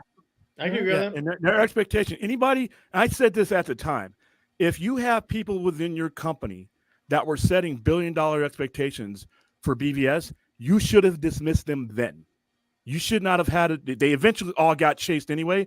But if you are trying to build something that was going to be coherent, cohesive, and long-lasting, and you had people who didn't understand the IP in your company trying to drive the Marvel car instead of driving the DC car, if that was coming up during your meetings, you needed to remove those people from your organization, because they were going to do nothing but put undue weight and screw up your timing and everything that needed to happen for your universe. The $1 billion expectation for Batman vs. Superman was fucking dumb. And the reason why Keep it PG, please. Oh, I'm sorry. It's all good. I thought I was on my show. Was effing dumb, because you were at where Marvel was at in 2008 when the MCU began. You were in the middle of the Nolan franchise. Yes. So in every iteration of Superman and Batman, especially when it comes to fanboys, they have a death grip on the Superman or Batman that means something to them. Even if that Superman or Batman means nothing to anyone else, that one means something to them. And they get loud and they get defensive. So when you take on a different iteration of that character, it's like you're attacking their moment. And that's where you hear all the discourse. But most of that discourse, to be honest with you, happens in places that weren't the box office. You know, people still try to ignore the fact that $678 million when the last Superman movie I don't think even broke 400 million. So you went up from there, and I got the book. Yeah, and then you went up from there. You went from 678 million to 871 million. So in any other company where you have that percentage of increase, see, the problem with DC, EU, and Warner Bros. At the time, they followed fanboys and not the math. Math is undefeated. Yeah. And by the way, William, Superman Returns made 391.1. Yeah. So yeah. That was a loss in my opinion. So yeah, no, that was bad. That was bad. They lost money on that movie. They didn't. No, Superman Returns is basically every time someone says we should just return to the Reeves verse, point to that movie. William, they did exactly that, that, and it failed. Mm-hmm. William, I'll take this one. That is true, Nick. No one's refuting that. But at the same time, you have to admit that there was a generational gap between what happened with Quest for Peace. I believe that was the last Reed movie, and what was leading to Superman 06. There was a generation gap going into that movie. That played a factor. Even you have to admit that. I mean, yeah, and then also the other factor you have to lead into is for 7 years. Like 6 or 7 years up until the release of this movie, you had Smallville going on. Like there are people thinking that Tom Welling was going to play Superman in this. Okay. Yeah. All right. I'm going to try to. I'm not going to use an F-bomb, Jared. I'm okay. Thank you. Thanks, brother. Thanks, brother. All right, guys. And this is if you can scroll down at the bottom or something when it comes to the CW. Listen. Everybody who watched the CW thinks there's 1 million, 2 million, 3 million, 20 million people that actually ever knew those shows exist. This isn't William speaking. Those numbers are public. Okay. The only reason why that show lasted that long and any of those shows that wasn't Supernatural and Vampire Diaries, those ones like that lasted as long as they did is because that network was where Paramount and Warner Brothers used to basically hide and pass their laws. I don't want to use the term money laundering. Half of Smallville's run was on the WB. Yeah, but they took most of their losses on that back end. If you look at where, and you can tell when they do their quarterly loss sheets. There you go. Finish, Nick. Well, yeah, the back half of Smallville was not good, but I'm talking about what I'm saying is, as the network, and this is I know this because I was going to buy ad space and it just wasn't worth it. The network didn't draw profit from 2006 till now. No, it has never drawn a profit, which means you know what that means when a network doesn't draw profit? That means they're not drawing ad revenue. You know why a network doesn't draw revenue? Because they're not drawing ratings and nobody's watching the shows or not enough people. But every time I hear that, and I want to throw something in my very expensive stuff sometimes when I hear Grant Gustin should play The Flash, I'm like, why? So the 14 people that watched it with you can clap? Yeah, but you're making an argument as if Smallville was solely on the CW. Literally half of its run. In fact, it's the part that people remember was on an entirely different network, the WB. No, but here's the thing: the same concept applies, Nick. Let's take that half. Not necessarily. Let's take that half run. There are shows that are way better than that don't even get that long because they're on networks that have consequences. Even if you want to eliminate the front half of Smallville, if that were on a network that had consequences, as if like if nobody watches your show, it gets canceled and people get fired, consequences, then there is no Smallville after that. Mm-hmm. But the WB was a popular network. Huh? The WB was a popular network though. WB itself, we're talking about, William, let me handle this. We're talking about CW. CW never garnered a profit the entire time it was branched off. But he's talking about Smallville when it was on the WB network. Yes, it had momentum, one of the better shows on the network. No one's repeating that. One at a time, guys. Go ahead, William. Let me go real quick. Yeah. The WB hemorrhaged money. UPN was hemorrhaging money. That's why they merged. They didn't merge because they loved the way that each other looked. They merged because they were both hemorrhaging money. Nick, let him talk. But if you had popular shows that people are watching, you're not hemorrhaging money. You see what I mean? That's the way retail works. If things are going well, you don't need to bail each other out. It was two networks that were literally on the verge of non-existence coming together. So if one of your flagship Smallville shows was a popular show, doing so great, network notwithstanding, Smallville was a popular show. So based on what numbers, though? Based on what? I will bring that up. Based on what numbers? My lived experience. Oh, okay. All right. Okay. Hey, you know what? You have all the right to that opinion. I'm going on numbers that when I went to go say, you know what, I want to put a Sci-Fi Center commercial on the CW, and I'm like, they're showing me their market share, and I'm like, nobody's going to see this. On their best show, on their best comic book show, they showed me the numbers for their show, and nobody's going to see this. That includes Smallville. So do you mind if I say something? Please, please. So I was going to say that for us here in the UK, right, they changed networks for each. Like for Smallville, it was on Channel 4 or E4 for us. Now it's changed over to BBC or ITV or something like that, but it's never been on the same network. I'm purely because at the time Warner Brothers had a deal with thing. It wasn't getting enough numbers in the UK as well. I'll be honest with you there. They had to put it on a secondary network, not even the prime network, for people to watch the show, unfortunately. Which, and even though even years later, people do talk about Smallville, but to a point where, in my opinion, I think even they're trying to revive it, but as an animated show, that's not going to happen. It's not going to happen. Okay, because I have a ratings chart and of Smallville. Jared, I sent it to you. Yeah, I'll share it. Give me 1 second. So it actually pulled in pretty decent ratings throughout its entire run. Like even as far as like season 10, was getting 8s and 7s. Yeah, but again, I think, and William, you can correct me on this. I think the point you're making is that even on that, but they weren't even if the show was good, they weren't getting the ad revenue. High ratings does not translate to actual views and stuff. I mean, you can move the goalpost all you want. No, I don't need to. It's public knowledge that the CW, you had two failing networks. The two WB and UPN were two failing networks that merged to pad those losses. And these numbers were consistent throughout its run, weren't good enough for if your flagship shows. And I'm thinking you're assuming that Smallville would be a flagship show for that network, right? A flagship, sure.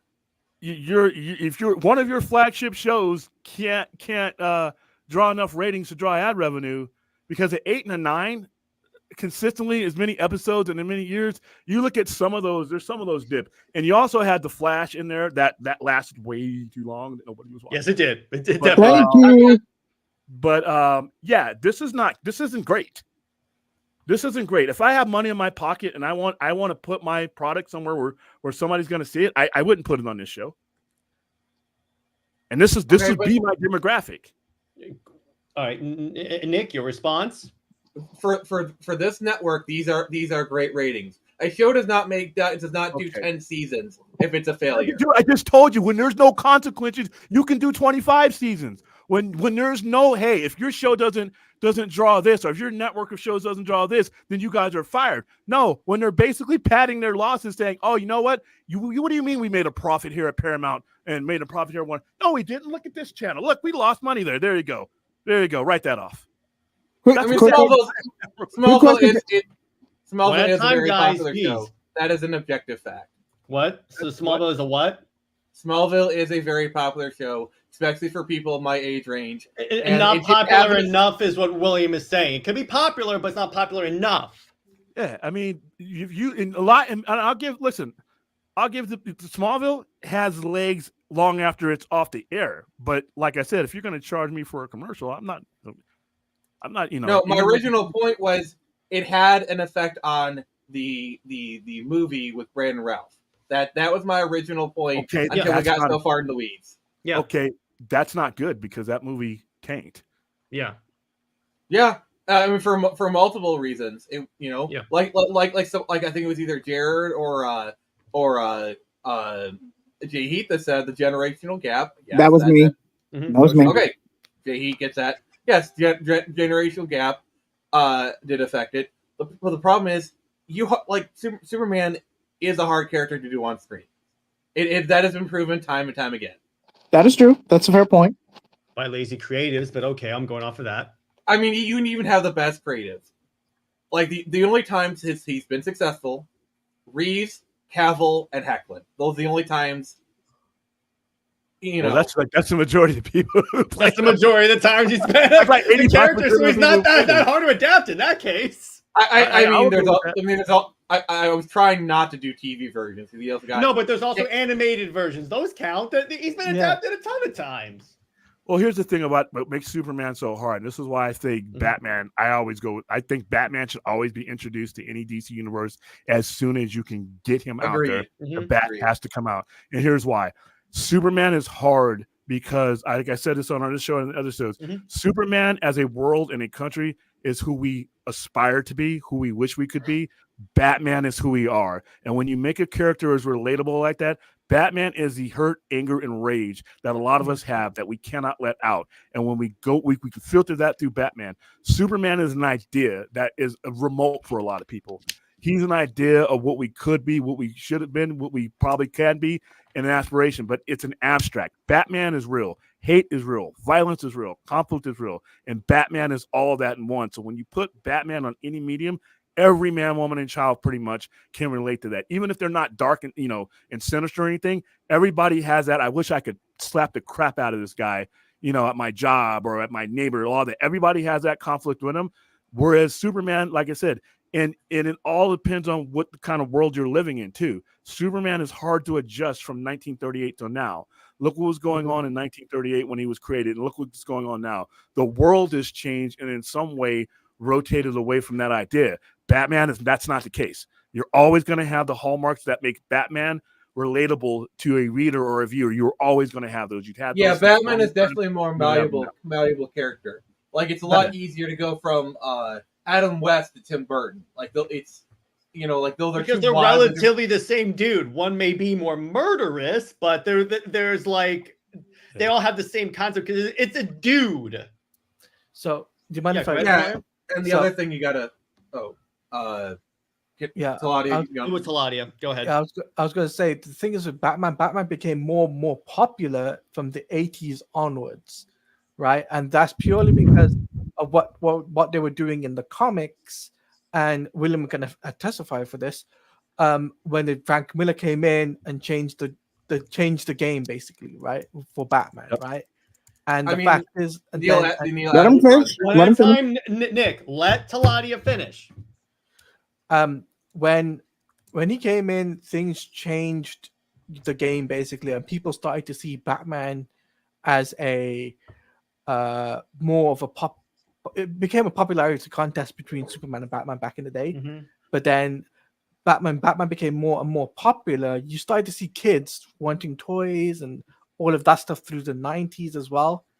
And that's because of the movie. So like, I think in my point is that I think over generations you see why is Batman more popular and he's still relatable compared to Superman, where we're still, we're not in the 1930s anymore, but we're kind of struggling to. Not 1938 anymore. Yeah, there you go. But Cameron says, New 52 Superman proved you can have a modern Superman, or like Henry Cavill kind of proved that you can take that general concept and like put him out there. But yeah, Batman is easier because if it's a dude, we can all relate to just a dude among gods. Well, the other thing we need to consider is Batman films are cheaper to produce. True.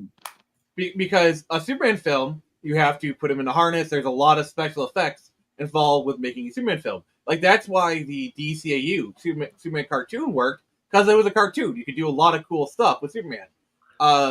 Like, Superman films are very expensive, so thus there's more expectations, there's more scrutiny of them. Batman, you just got to put a guy in a suit and have him beat up clowns. Mm-hmm.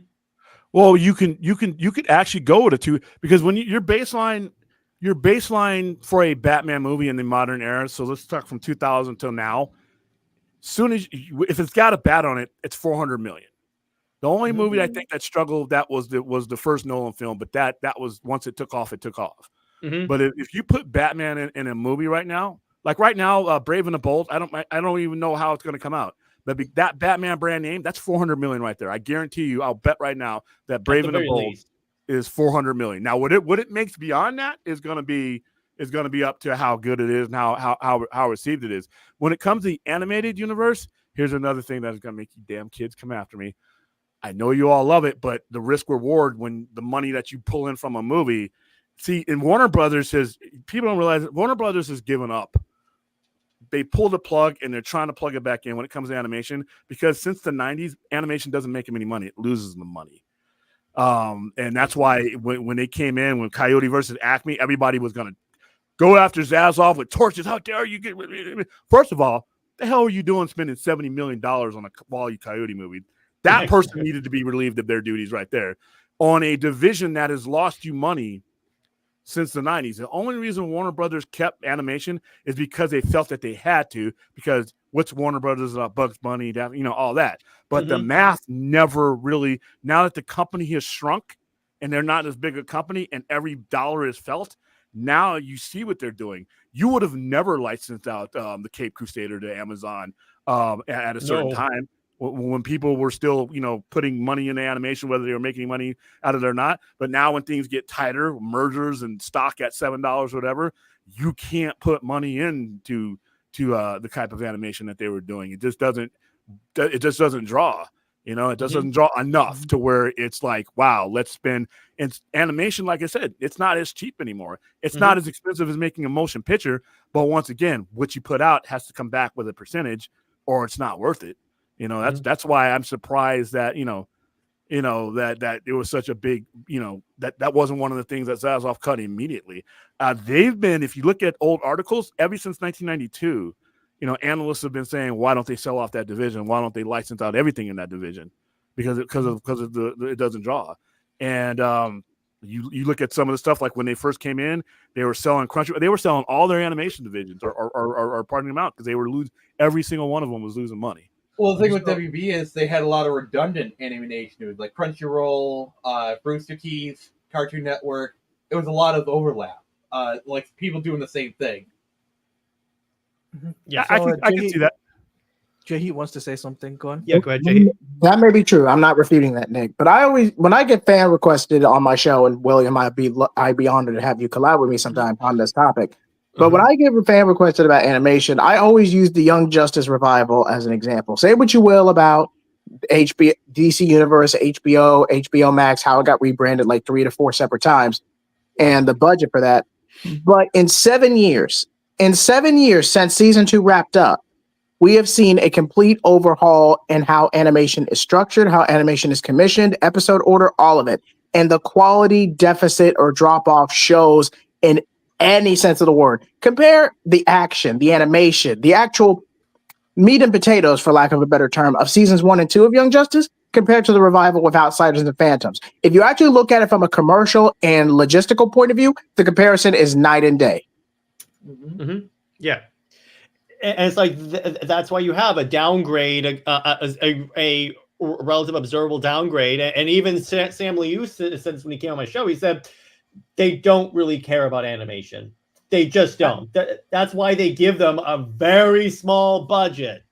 Like JJheat was talking about changing market conditions, just from like Young Justice season 1 and 2 to the revival. Because Young Justice 1 and 2 was made in an era where cartoons drove toy sales. And that was kind of a part of the reason why Young Justice was canceled. If I'm wrong, please correct me. Because like the toy sales, something with the toy sales or whatever. And when it came back, it had to stand on its own 2 feet because the toy sales weren't the main driver. So what do you think, William? Any other comments on animation? I think people put a lot in animation, and I think that a lot of people have expectations for what its influences should be. And I always say this when it comes to the Batman animated show. You have the people who watch that that want to influence live action Batman, and I think we got to realize that the majority of people who are going to go to see Batman in the theater, will never, unfortunately, I sadly say, will never pick up a comic book, and they will never watch that cartoon. That's the vast majority of people who are ever going. So you have to make these things relatable to the people who are going to see the movies.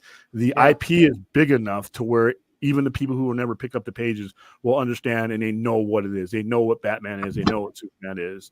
So I think, unfortunately, with DC's animation, I think they should have pulled the plug on the entire division or sold it back in 1992 when it was obvious that it wasn't going to make them the type of money. And an AOL Time Warner merger actually made it worse because they threw money at it based on a perception of what the animation division was, and it lost money throughout their end, and then all the way up till now to where, like I said, and it's all based on bad decision making. There shouldn't have been a discussion on whether to cancel like things like Coyote versus Acme. There should have been a better discussion of why was it even made in the first place. Yeah. And see, you have a lot of these things that Warner Brothers has done based on the myth of what they think these things mean because somebody told them what they were supposed to mean, when the math is never worked when it comes to animation. You have to do special things when it comes to it, you know, that they're not going to be able to spend the money on. Like what they've done with Miles Morales is they've taken years and years to cultivate that, and they've spent a lot of money to do it. It's not worth it for Warner Brothers to do that with anything they have going animation. There's nothing animation that Warner Brothers is doing that is worth the investment that that Spider-Man is. That includes Batman. And here's why. If they're going to look at it like this, if we're going to spend this money on animation, why don't we just tack on the rest of it and get more return on our investment? Because the live action is always going to outdraw your animation when it comes to those characters. Agreed. I agree with you there, William. Like, a live action will outsell animation, that's for sure. I just think, but I feel like, you know, the way things are going with the animation division as well, like they just recently announced the Batman Ninja Yakuza versus the Yakuza League. Like, I don't understand. Like, I get the first film was great, but they should have made that direct to DVD, right? Or Well, Cameron has the answer right there. It's because anime is super popular, and they're trying to chase the anime trend. Oh God! Even though they did this 20 years ago in the early 2000s, but that's neither here or there. You never know. You never know. If they can get somebody else to bite the bullet on it, then I say don't sell the IPs, completely license them out. But they haven't been in a position in the last 15 or 20 years to where they can make the type of meaningful investment that is actually going to make anything they do animation wise. Because right now, on their best day, the animation that they've produced ever since the 90s has been targeted towards kids, even though later stuff has been like, you know, targeted more for adults, but the bulk of their stuff is targeted toward a median that might not necessarily work when you're trying to draw money from the general populace. Yeah, I think people forget the reason why B-Task worked in the first place was it was a show aimed for kids that adults could enjoy. And that's what's the magic of it. You could have, you know, multiple generations of people watch it and enjoy it. And we think, oh, we want adult animation now. We want Batman to say the F-bomb. We want Harley Quinn to essay Nightwing. Who would want that? People on Twitter, JJheat. I was waiting for Jared to pick up on the joke. Yeah, people on Twitter, dude. The shipping community on Twitter is freaking nuts. I know this. For those who don't know, that was a reference to Batman and Harley Quinn. I get it. Cameron says, let's say DC does license their IP. Who do you want to go where? We can do the original 7 or the Trinity, your call. So, William, I'll start with you. Amazon. Okay. Amazon. I want everything DC does to go to Amazon because I know that once Amazon says we're going to do something, there's no half-assing it. There's no compromising it. There's no cutting of it. They're going to do. They're doing Blade Runner 2099, and I promise you, just from what I'm hearing and seeing, that's going to be every bit as much Blade Runner that I've ever seen any other platform. So I know when Amazon has something, I don't have to worry about, you know, it looking like crap. I don't have to worry about my story being truncated because they couldn't afford to do this or they couldn't afford to get a person. If Amazon wants something, they have the money to get it, and it's in their best interest to put out quality because they want you on there looking at their pots, pants, pantyhoses, and toys. That's the whole point. That's why they drop all the money on Lord of the Rings. People say, oh, I can't believe they spent that much. You know what? all those ring heads went on that site, and I guarantee you they were hopping around. They saw something because once Amazon has you in their algorithm, everything starts to look very familiar to you next time you log in. So I want Amazon to take all of these because I think they have the commitment, they have the money, and they know more about demographics. They're better at demographics right now than Warner Brothers is. I'd say Netflix. I would say No. Netflix Let is Nick falling speak. off. Wait. Let him finish. Let him finish. Let Nick finish. Amazon is very good at throwing money at a wall and seeing what sticks, and they sometimes get lucky. Yes, that's that. But the thing is, Netflix is better at curating stuff. They do have a history with animation. If I were to have, basically what I would do is I'd have Warner Brothers contact one of the animation houses like Studio Trigger or Production ID, have them do something, basically farm it out to them, and then release it on Netflix. Basically have it be a co-production between Netflix, Warner Brothers, and then the animation studio. Have Netflix share some of the cost. That would be my opinion. You're welcome to think differently, but that's just my take. Their patience, though. I have their mentality sometimes and their commitment. Sometimes they'll be all in, and then a year later, 2 years later, they decide they want to go in a different direction. That's my only problem with Netflix. It's like Mindhunters, and listen, Netflix, if you're watching this show, I will say it on every show that I'm in front of a camera, you need to bring back Mindhunters. You need to give me a season 3 because you got a lot of shit on that network that is absolute garbage, and I can't get a Mindhunters season 3. So I'm sorry. Yeah, you're Get totally out of your right. system, buddy. Get out of your system. Yeah, you're totally right. Netflix is notorious for canceling shows at the slightest whiff of trouble. So I will give you that. That was one of the critiques or like the counterpoints that people gave for like they sell the Snyderverse to Netflix or license it because they're like, let's say it comes out and Netflix they announce they're going to do it and Netflix gets cold feet. They could say, we could have another WB on our hands where like they panic at the slightest sign of trouble. See, the thing is, for every Invincible and Reacher that Amazon has, then they have The Boys and Rings of Power. So Amazon is not like the perfect haven for stuff. That's my concern. Yeah, but The Boys and Rings, I mean, everything that they've done for the most part has had a critically, you can have a different opinion about each and everything that they do. Oh, Rings of Power is failing, but yeah. But as far as Rings of Power is not failing where Amazon needs it to succeed. Now, here, let me explain this for you. The demographic that they aim for and what they want out of this interaction is not necessarily the traditional one. They're not tracking certain things. They're tracking other things. They want to know, like I said, when you were on that channel, what did you do before, after, and during? Did you click on this stuff? That email that you sent, did you click on it? Do we have you? So there's a lot of metrics that Amazon is going to judge Wings of Power on and with the money that they invested on that traditionally with normal shows and normal circumstances, they would not apply. So I think Rings of Power is probably a success to them as far as what they've invested it for, because remember, unlike anything else, their job is to bring you to their store. It's like me. If I'm giving away movie tickets, which I am, by the way, I'm giving away Venom tickets for you local Las Vegas. But if you are but that's not, if I have that promotion going on, that's so that you can come in and take be in the same room that this is in, right? So I have you in my store, and now I'm going to pick your pocket that way. So with Rings of Powers is more than likely anything Netflix does calculated like that is probably a success because their metrics are different than like a WB, a Paramount, or something like that. They are a retailer first. Everything else is secondary. That's a good point. I'll give you that.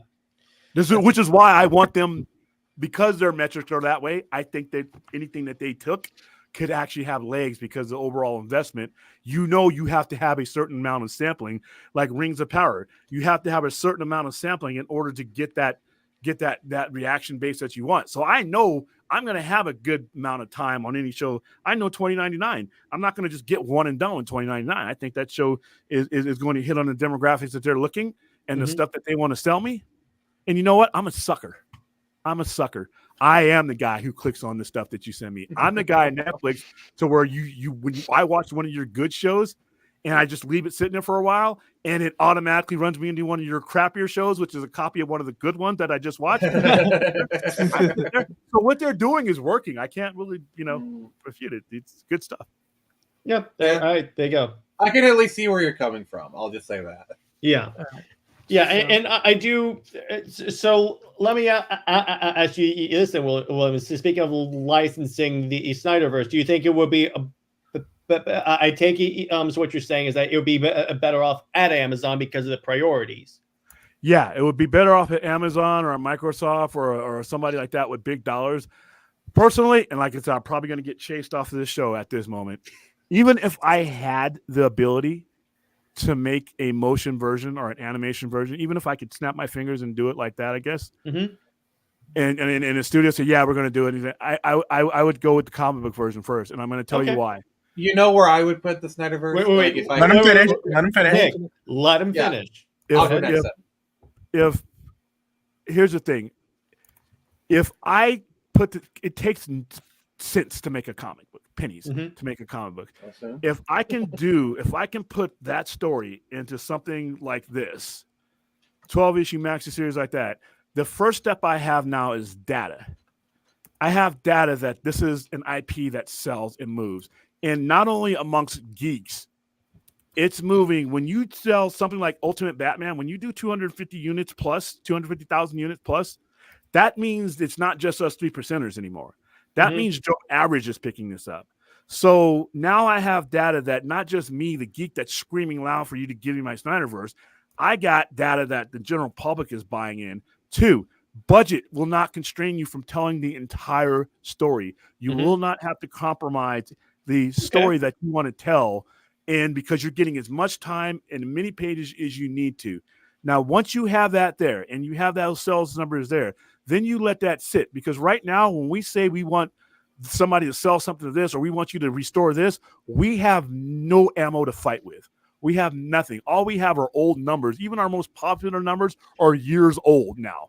So we have nothing. So if I'm a business person and I support that whole movement 100%, you walk into my office with your desires and hopes to let's do this. I'm going to have to throw you out. All right. Your desires don't mean crap to me. I need data. When I go to these investors and say, give me this 100 whatever million I need, I have data and not just some guy screaming and pressing his face up against my glass door.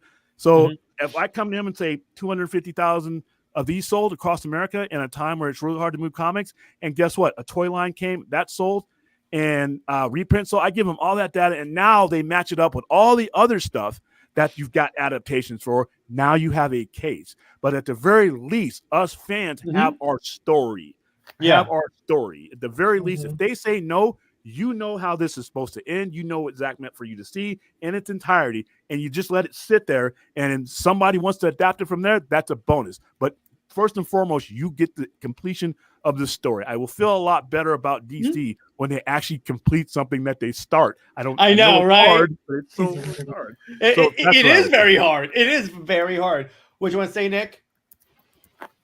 Oh, I completely forgot what I was going to say. You started off saying, you know where I would sell the Snyderverse or license it. Oh, yes. Apple Plus. Okay, why Apple?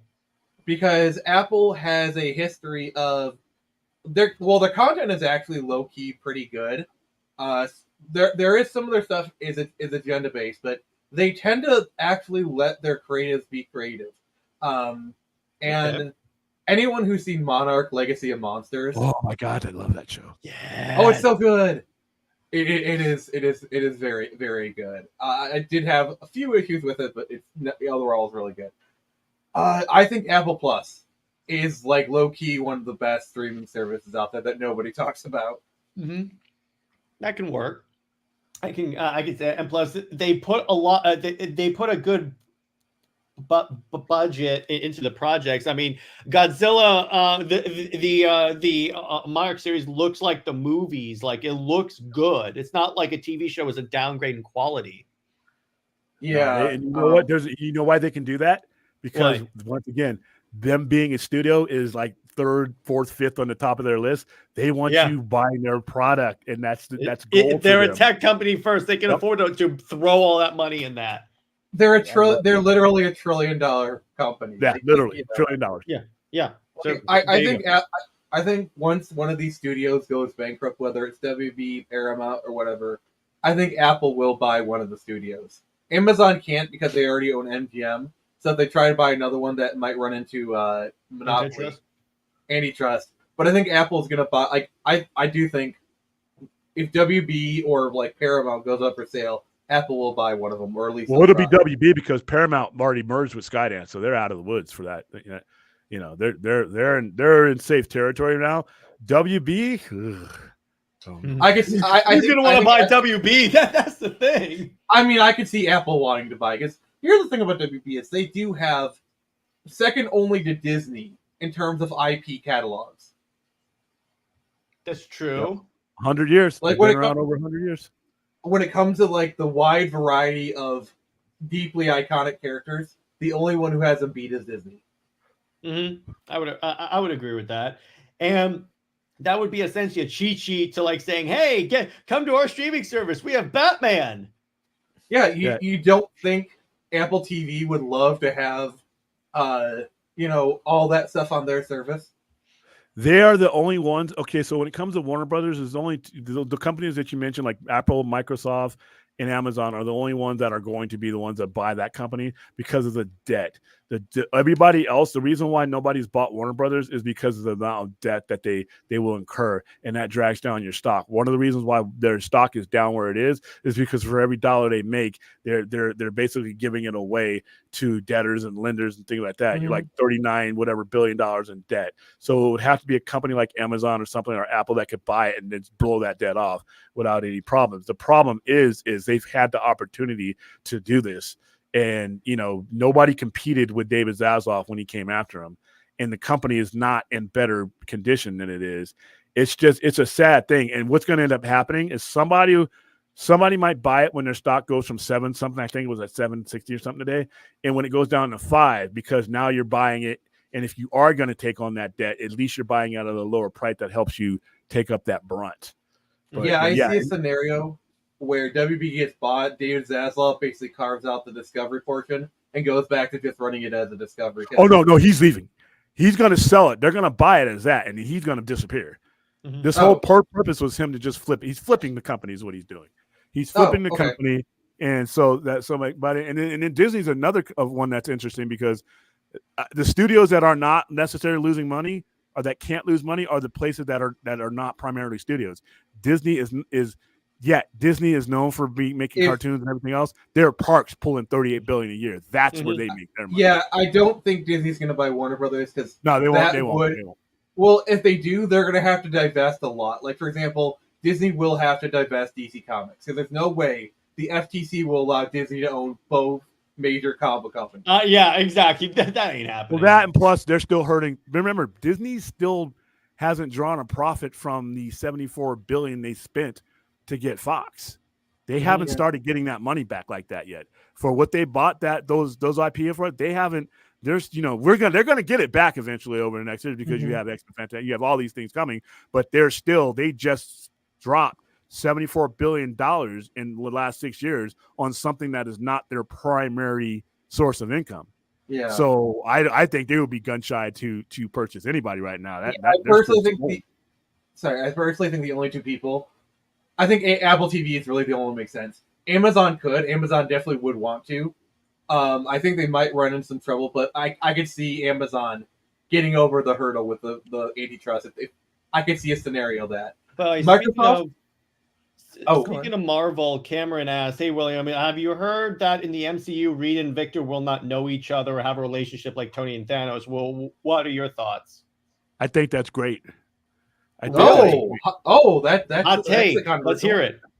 The reason why is because I don't want this Fantastic Four and anything going forward to be too pigeonholed upon what's in the books. If I want that story, I'm surrounded by that story. Mm-hmm. I've waited years to see with you guys, with the writer, director, what Feige is going to do with these characters. That's why when they say they're going to do like that, I'm for it. I want this to be as new as it was back in the day, simple because I think that nostalgia and familiarity is good to a point.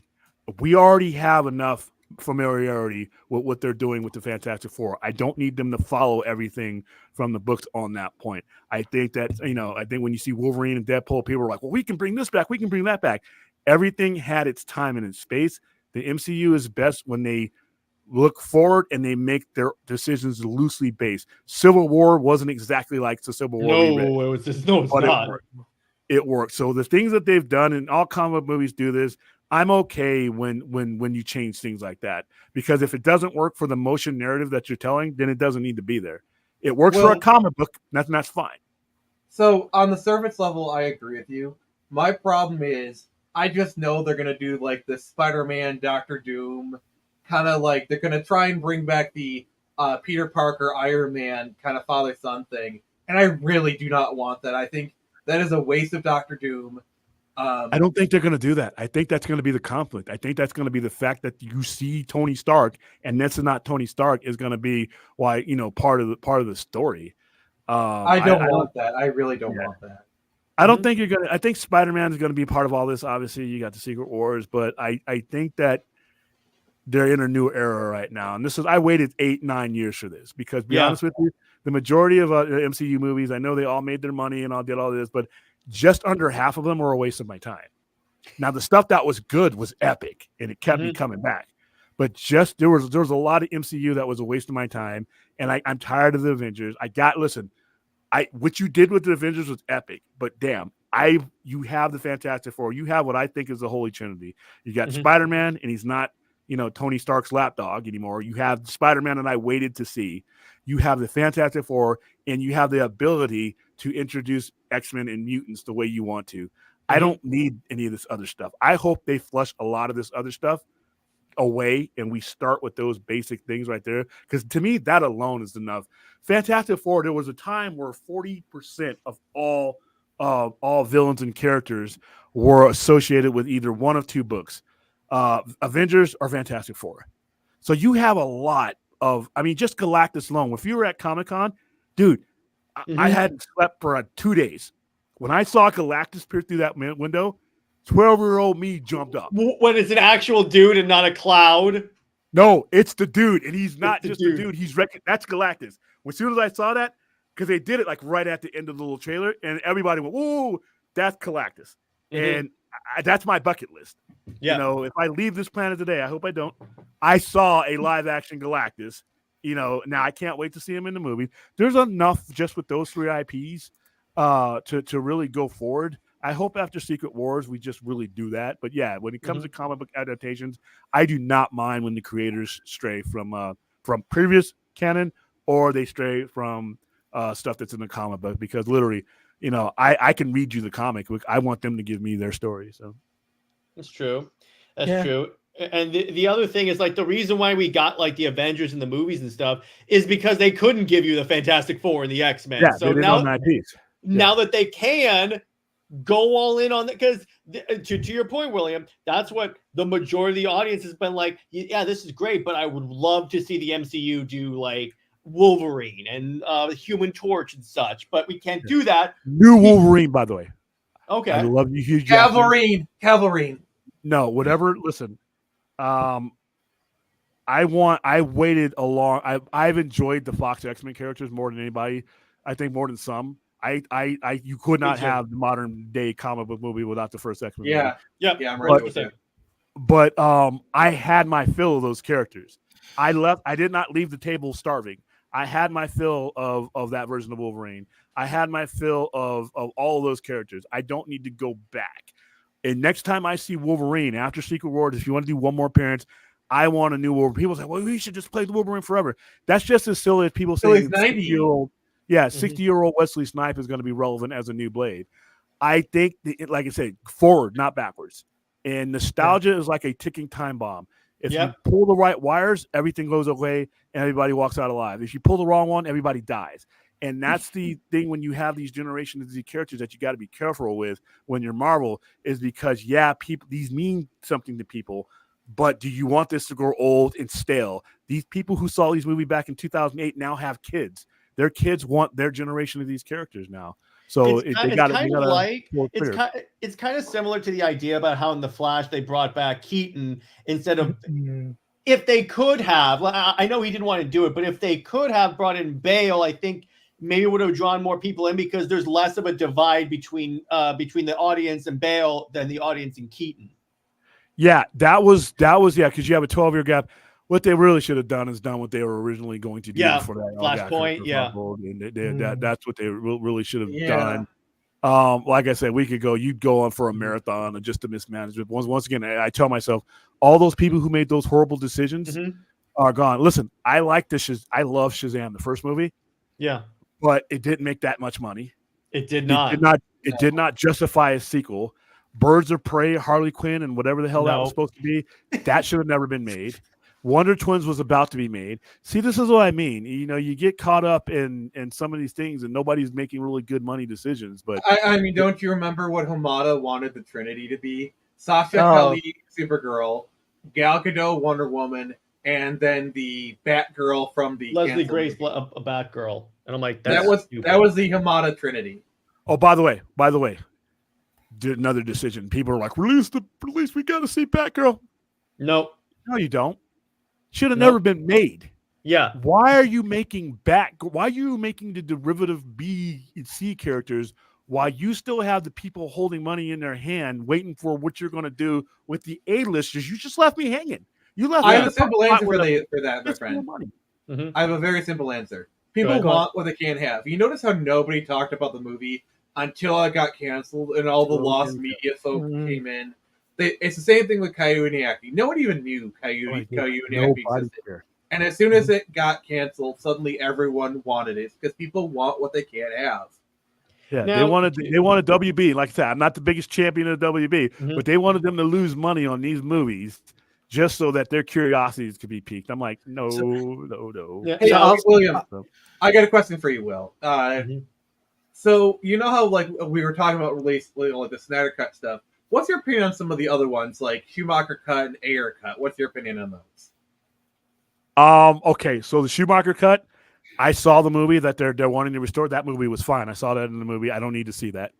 Some of the aspects that are rumored to be added to that and that I've seen added to that don't change the movie for me. The Ayer Cut, there's no business reason for us to ever see that.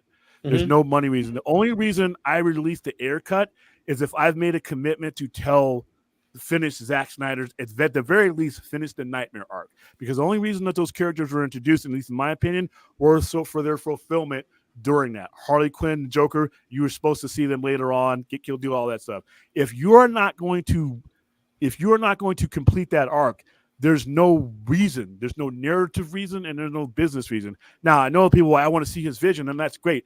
But once again, my desire to see something and the ability for it to make money and be justified, especially on a movie that they got lucky on and made a lot of money. Suicide Squad, the Suicide Squad that was released made a lot of money. Yeah, it did. Academy Award as well. Exactly. And like I say, I would now if you were to come out like today, I would support the hell out of it. Yeah. But if you were asking me, if somebody say, "Hey, William, I want you to release the Ayer Cut," my why? And if your answer is, well, because I want to see it, I'm like, okay, well, where's your suitcase of money to pad my losses when I spend? Well, you don't have to spend that much money. If you're telling a company that's strapped to spend any money on something without any direction, which the Ayer Cut is. Now, if you come in and say, you know what, we're going to consolidate this arc. We got Leto on board. We got Harley. We're going to finish this story arc, and now we can put this together. Without that, no. The only way I say the Ayer Cut I would release it is on the 10th anniversary in 2026 on a physical media or a special features that way. That way you're at least making a profit and you can justify it. Other than that, I don't think you'll ever see it again. Now, let me ask you this. Going back to what you said about WB focusing on the A list, on the B and C listers instead of the other ones, I noticed the thing, and this has always been a concern with me about James Gunn's DCU, is that most of the projects are of those characters that I'm like, why isn't this mostly the A-listers? So I think he's going to have I'm not indicting the quality of what I may or may not see. I think that might be a problem. Mhm. Because not only are you starting out with the character, yes, he's the most famous superhero in the world, but once again, we've already defined and gone through the hardships of making a Superman movie, a relatable Superman movie. So we're starting out with that character, and we're starting out with characters that, that a lot of people, he as a comic book fan and I as a comic book fan, we know. Even though, like I said, he's going in the JLI direction, which, but anyway, same. the general public, I don't know if the general public is going to connect with anything outside of the Superman. Now, he has a slate lined out, and we know we are getting a Batman. The problem is business-wise, if the people, the hedge fund people that own all the stock in Warner Brothers, they have you explained to them that this is going to be a slow crawl before we make our money back. Because if you lied to them, like David Zaslav has done out here in Vegas when he told CinemaCon people, we're behind you in the theaters and the box office. But if he told them the honest truth that, hey, this is going to hurt for a little bit. This is a 3 to 5 year plan. We're going to lose our ass the first time, but I think we're going to make some good stories. And at the end, we're going to be running away with bags of money. If he had that conversation, then this strategy I'm okay with. If he didn't, if he lied to people, like the people when they were putting out BVS and lied to people and said, this is what your expectations should be, $1 billion because we're slapping a red S on it, then you're going to have some problems, because I think it's going to take time for people to connect with the story he's telling. And Batman is to me, I'm sorry, if you're going to do DC, if it ain't got the bat on it, you better be wearing a cup, because it's going to be like a goat kicking you in the balls for 2 to 3 years while you try to make that money. The image. Yeah, So, that's why I long said he should have started with Batman instead of Superman. I think so too. I am a proponent of, soon as you can get the bat in there, get the bat in there. Just shoving the bat out the door. Get out of there. Make us money. JJheat's face right now. Exactly. JJheat's face right now is just the analogy of the goat. That's just an opinion. That's not my necessarily what I necessarily believe in. I'm just going with where the math. Batman, well, that money buys you time to tell the story you want to tell. You just got to make some concessions. Batman's not part of my story early on, but okay, Batman's gonna out of all the characters that they put out there, the biggest proven draw is going to be the Bat. Not Guy Gardner, not. And if I see Nort, then I'm out. But not Guy Gardner, not Hawkgirl, not some of these characters. I'm not disputing that this could be a brilliant story, but the business end of it is, people are going to, when you see DC, when you see that logo for Joe Average is looking for the Bat. Yeah. All right. Yeah. He's looking for the people watching Penguin, which is an excellent show. Highly recommend. Looking for the Bat. Everybody's looking for the fourth Bat. episode, pretty much like Tank It or whatever. Yeah, I mean, and that I have some problems, and I think that we were doing. Yeah, I have some problems with that episode. I said A- instead of an A+, but the overall show. But once again, why does that show exist? Because of the Bat, right? You cannot, if you're going to commit that you're going to do a universe, the Bat has to be there financially, and if he's not, you could still succeed. It's just going to be a lot harder, because you got people that are not going to buy in until they see the Bat. And you're still paying that money out to people. Now, granted, I don't know how much they're spending on this movie. It needs to be no less than 185, right around 185. But even still, okay, now it's a theatrical release. Now we're giving away 35% to the theaters. Now we're all these diminishing returns. So if he had the right conversation with the stockholders, said, brace yourselves for this goat kick, we're going to be okay. If he had a Zaslav conversation with those stockholders, it's going to get ugly. Because as far as I heard on like the investor calls and the way he describes James Gunn as like sent from God or something like that, I'm like, I honestly think, William, he's told them, oh, this is going to be great right out of the board. Everyone loves James Gunn. This is going to be really great.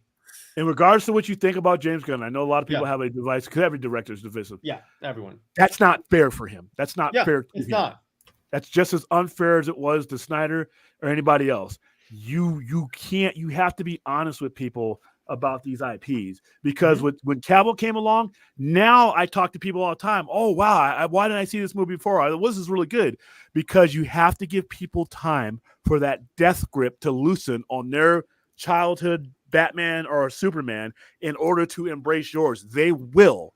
They eventually will. You just got to be honest with the people who are putting the money forth and building your corporation. This is going to take time. Stop panicking. If you want to panic at every move, then don't hire me. But once you commit to me, because if you pull the rug from under me, guys like me start not trusting you. Like right now, the DCU, I'm the guy, I'm the wrestling fan that was there in the front row with the sign. Once you pulled the rug under me and wasted 9 years of me watching a lot of the stuff to give me no resolution, I'm still a fan, but I'm at my house now. And if I don't like it, I'm protected by this new invention I put on every show called the remote control. Don't steal my idea, people in the chat. Like you steal my ideas all the time. I can push this button and whatever I don't like, it goes away. But that's where I'm at as a DC fan because I just don't trust the brand. So once you commit to James Gunn, go all in or don't commit. Yeah. So my friend Chris Fisk, he has this concept called churn. He's a former game dev, and the way he describes it is, churn is when you piss off a fan so much they're actively hostile to the brand, they refuse to engage, and that is like an indifferent fan is one thing, but like an actively just they make an effort to avoid your product. That is a bad place to put your fans in, and it feels like DC has been kind of churning for the last 10 years. Yeah, not just with us. See, with us losing us, it sucks to lose us, you know. But the other 98% is in a much lesser degree, because here's the most dangerous thing about it, and you learn this as a retailer, just even with this little shoebox I'm sitting in right now. The guy who screams at you about his dissatisfaction, that's a problem you need to solve, but you can solve it because you can hear him. The one that will put you out of business is the person that just walks away without a sound, and that's what it's like DC the opposite. has. It's like the opposite of love isn't anger; it's apathy. Apathy will get you put out of business every time, and that's the bigger problem with DC is that 5 to 7 years without seeing the Superman on the big screen after you introduce him, that pissed us off. That just basically turned the signal off. They're not going to walk away with hate. They're not going to kick a door in. They're not going to create a hashtag. They're just going to walk away, and that is more damning. More people will do that than anything. You want to know what pissed me off? This is what really pissed me off is we hadn't had Superman for a while. Then Black Adam comes out. Henry Cavill makes a cameo. There's like this 2 to 3 month period where it's like Superman's back. You remember this year and we were streaming. Oh yeah. And then they just pull the rug. Like that pissed me off so freaking much. The they is one guy. They is one guy, and I know James Gunn gets a ton of heat for this. That was not his decision. I know Abdi and DeLuca get a lot of heat. That is 100% on David Zaslav's total miscommunication. He sent Abdi and DeLuca on a mission to basically continue on to see what they could do with the DCEU. At the same time, he's negotiated because remember, nobody wanted that studio head job. James Gunn had previously turned it down and then came back and said yes after all those other guys turned it down, as long as he could bring staff on with him. So you had a lot of people didn't want that job. So while Zaslav is sending them on, giving the Cavill go-ahead and everything else, and they had every intention that they were going on with that. And by the way, people say, well, if Black Adam would have been a blockbuster, they would have gone with it. No, they didn't, because they hired James Gunn. James Gunn's only movie that he had done had lost him $52 million. So they were looking at things other than box office as far as that goes. Well, let me ask you a question then. Let me ask you a question. If let's say Black Adam had made $1.2 billion at the box office, like certified hit, do you think that would have changed anything? Depending on when. Okay, so if they hired James Gunn, I don't think they would have gone forward with that universe, because the first thing that you're doing now is you're hiring James Gunn and saying, hey, by the way, because he hires James Gunn on the promise that he could do whatever he wanted. So now you're going to say, you know, we're going to go ahead and keep this direction, but we've hired you. You would have probably had him step down right then and there. You know, if you were going to follow that money. But what they should have done, listen, I'm all for James Gunn coming in and doing his thing. That's fine. Consolidation and resolution, continuity is cash. I always say that continuity is cash. I don't need it to go on forever. I just need it to be resolved, because now you're asking me as a customer whether to get invested. Extreme geek like me or Johnny Average to give you new money when I'm still watching what you did with the money I gave you. that's a tough sell. So they should have found the way. It may not have been what every Snyder bro would have wanted, but some resolution would have been a nice thing. They should have used the ending of that universe to begin the other one. There shouldn't have been a Like rush to Flashpoint. start the DCU. If you were going to start the DCU, and I think a lot of minds, because James Gunn is getting hit by shit that or stuff. I'm sorry, is It's okay. getting hit by stuff that really he has nothing to do with. All he did is take a job and say yes to a job to be a studio head, which everybody would. And of course he's going to want to do his own thing, because that's only fair. You know, you wouldn't want to saddle Snyder with somebody else's stuff. You wouldn't want to saddle him. But the culprit here is that you had a corporate raider who really didn't understand the impact of these IPs and the flow of this going. We could have ended the Snyderverse and done it, you know, and they left 4 movies out for dead. We promoted those movies. I still got Aquaman 2 posters I can't give away.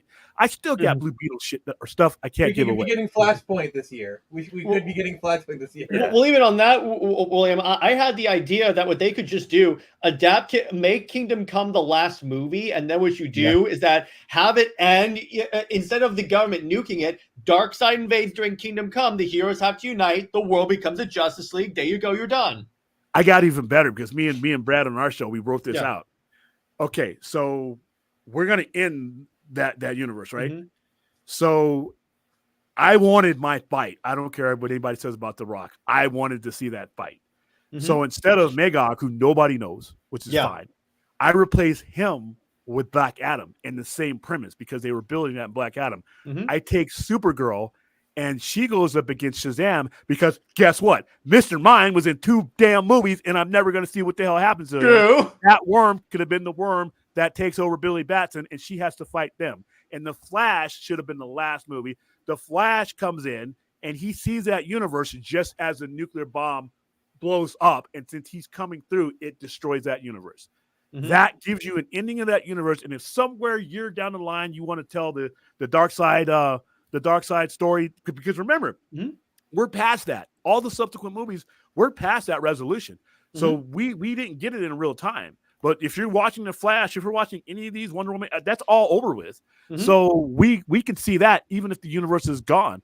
But you wrap a bow on it, and then what you could have done is, if you could have used the Flash with the way the Flash should have ended, it should have been a bunch of Flashes from all different Flash universes, realizing that Darkseid is omnipresent, and the only way to stop him from going back to finding the anti-life equation is to eliminate all timelines that he would have ever found it in. And that would have taken all the Flashes. They all do the Speed Force thing. And at the end of that, the end of The Flash, which is the last movie in the DCU, a new Flash comes, a composite Flash that we've never seen before. Don't even need to show his face. Speeds across the world and speeds to a metropolis. You know who it should be, Jared? Not Grant Gustin. Stop it, Nick. No, we don't even need to cast him. We could have done this without casting anybody. I can speed past Metropolis and see a silhouette of Superman. You could have done all this, and that is your new DCU. Yeah, that would have taken a guy who's sitting in there, getting the resolution to the story, and sliding him right into this thing that you want to buy him in. Because, like I said, you want when you're trying to sell a house, you don't want to have the buyer come in and see the faucets are ripped up, the sinks ripped up, the plumbing is everywhere, dogs are crapped on the floor. You want that guy to come in and see a nice house. So James Gunn is selling you, and this DCU is a new house. But you know what? I was there. I saw the last tenants, and they fucked the place up. So that's what I would have done. Your way is good too. But any resolution. True. That's my point. At least it resolves in some way. So there you go. But it's not this ugly ending. The last thing that you see of all these characters that you spent 9 years on is not some cheesy thrown together stuff. It's something good. Not what we want in the detail. We have other places for that. But the last time I see Cavill, the last time I see Gal Gadot, the last time I see these characters is on a big banger of a movie, a high point like that. I'm ready for anything you got to speed me now. My resistance to your thing, even as a casual fan or a general fan, there's no resistance because there was never a wall. You slid me right over here, and you just relayed me over here. And that's how you do it. Continuity is cash. When you break up continuity, you give up money. Exactly. So I think that's a good place to leave it. We'll call it a stream. By the way, I'm going to apologize to your viewers. our show's a little bit later in the evening, and my mouth is a little bit on the four. Oh, it's all good. Don't worry, It's all dude. right. Hey, I'm glad you got to show up and possibly steal more topics from me. Thank Yep, you. I'm going to watch the show back, and wherever I'm not talking, I'm stealing. Sure you were, brother. Write it down. Write it down. Write it down. Yeah, exactly. Yeah. And Read Absolute Batman. Everybody needs to read. I read it. It's awesome. I love it. It's awesome, dude. It's really Absolute is. Wonder Woman is next week, dude. Let's do this. So, so Claudia, where can we find you and what have you got coming on your channel? Okay, so you guys can check me out on YouTube at Taladia Plays. What I got coming up on my channel is I'll be doing a live reaction to Superman and Lois episode 4, and it'll be with Jared. And then on Wednesday, we'll be doing Snyder Fans Read Comics. So we'll be doing 2 comics. We'll be doing Absolute Wonder Woman, and we'll be doing New 52 Forever Evil. So stay tuned for that. Nick, how about you? And thank you, TJ. All right. Well, if all goes well, I should be guest starring on Caster the Gravediggers stream here very shortly. Tomorrow I'll be streaming some Bioshock. Monday got some comic watch action going on. Tuesday doing my stream. Then next Friday we got the Friday night feature. We're doing the Scooby-Doo 2003. All right, sweet. How about you, JJheat? As for me, you can find me at JJheat Blaze or JJheat75. Actually, I just got the news now. I just reached 290. Hey! Followers, subscribers. Hey, dude, it's celebrate everyone. Celebrate every exactly. Milestone, Celebrate. It takes forever, bro. It takes forever. Yeah. But stay tuned for some more content on the channel. I'm also going to review Penguin episodes 1 to 4. Since we're halfway through the season, and also just again, it's an honor and a true pleasure to work with you all. So you too. And in terms of for me, and then I'll go to William tomorrow. Britt and I are talking about Batman, Catwoman, and Batman Talia, comparing their relationship to Superman and Wonder Woman. We're going to be doing continue our bad movie coverage of Ghostbusters 2016. And Nick and I will be continuing on Sunday our coverage of Superman the Animated Series. And I'll be on various channels. William, how about you? Where can people find you? What have you got coming on your channel? You can Google the Sci-Fi Center, and you can go to any of my landing pages where all our channels come up, youtube.com/at the Sci-Fi Center. I have a screening or a watch along for Manhunter, the most underrated serial killer movie ever made, tonight at about 11.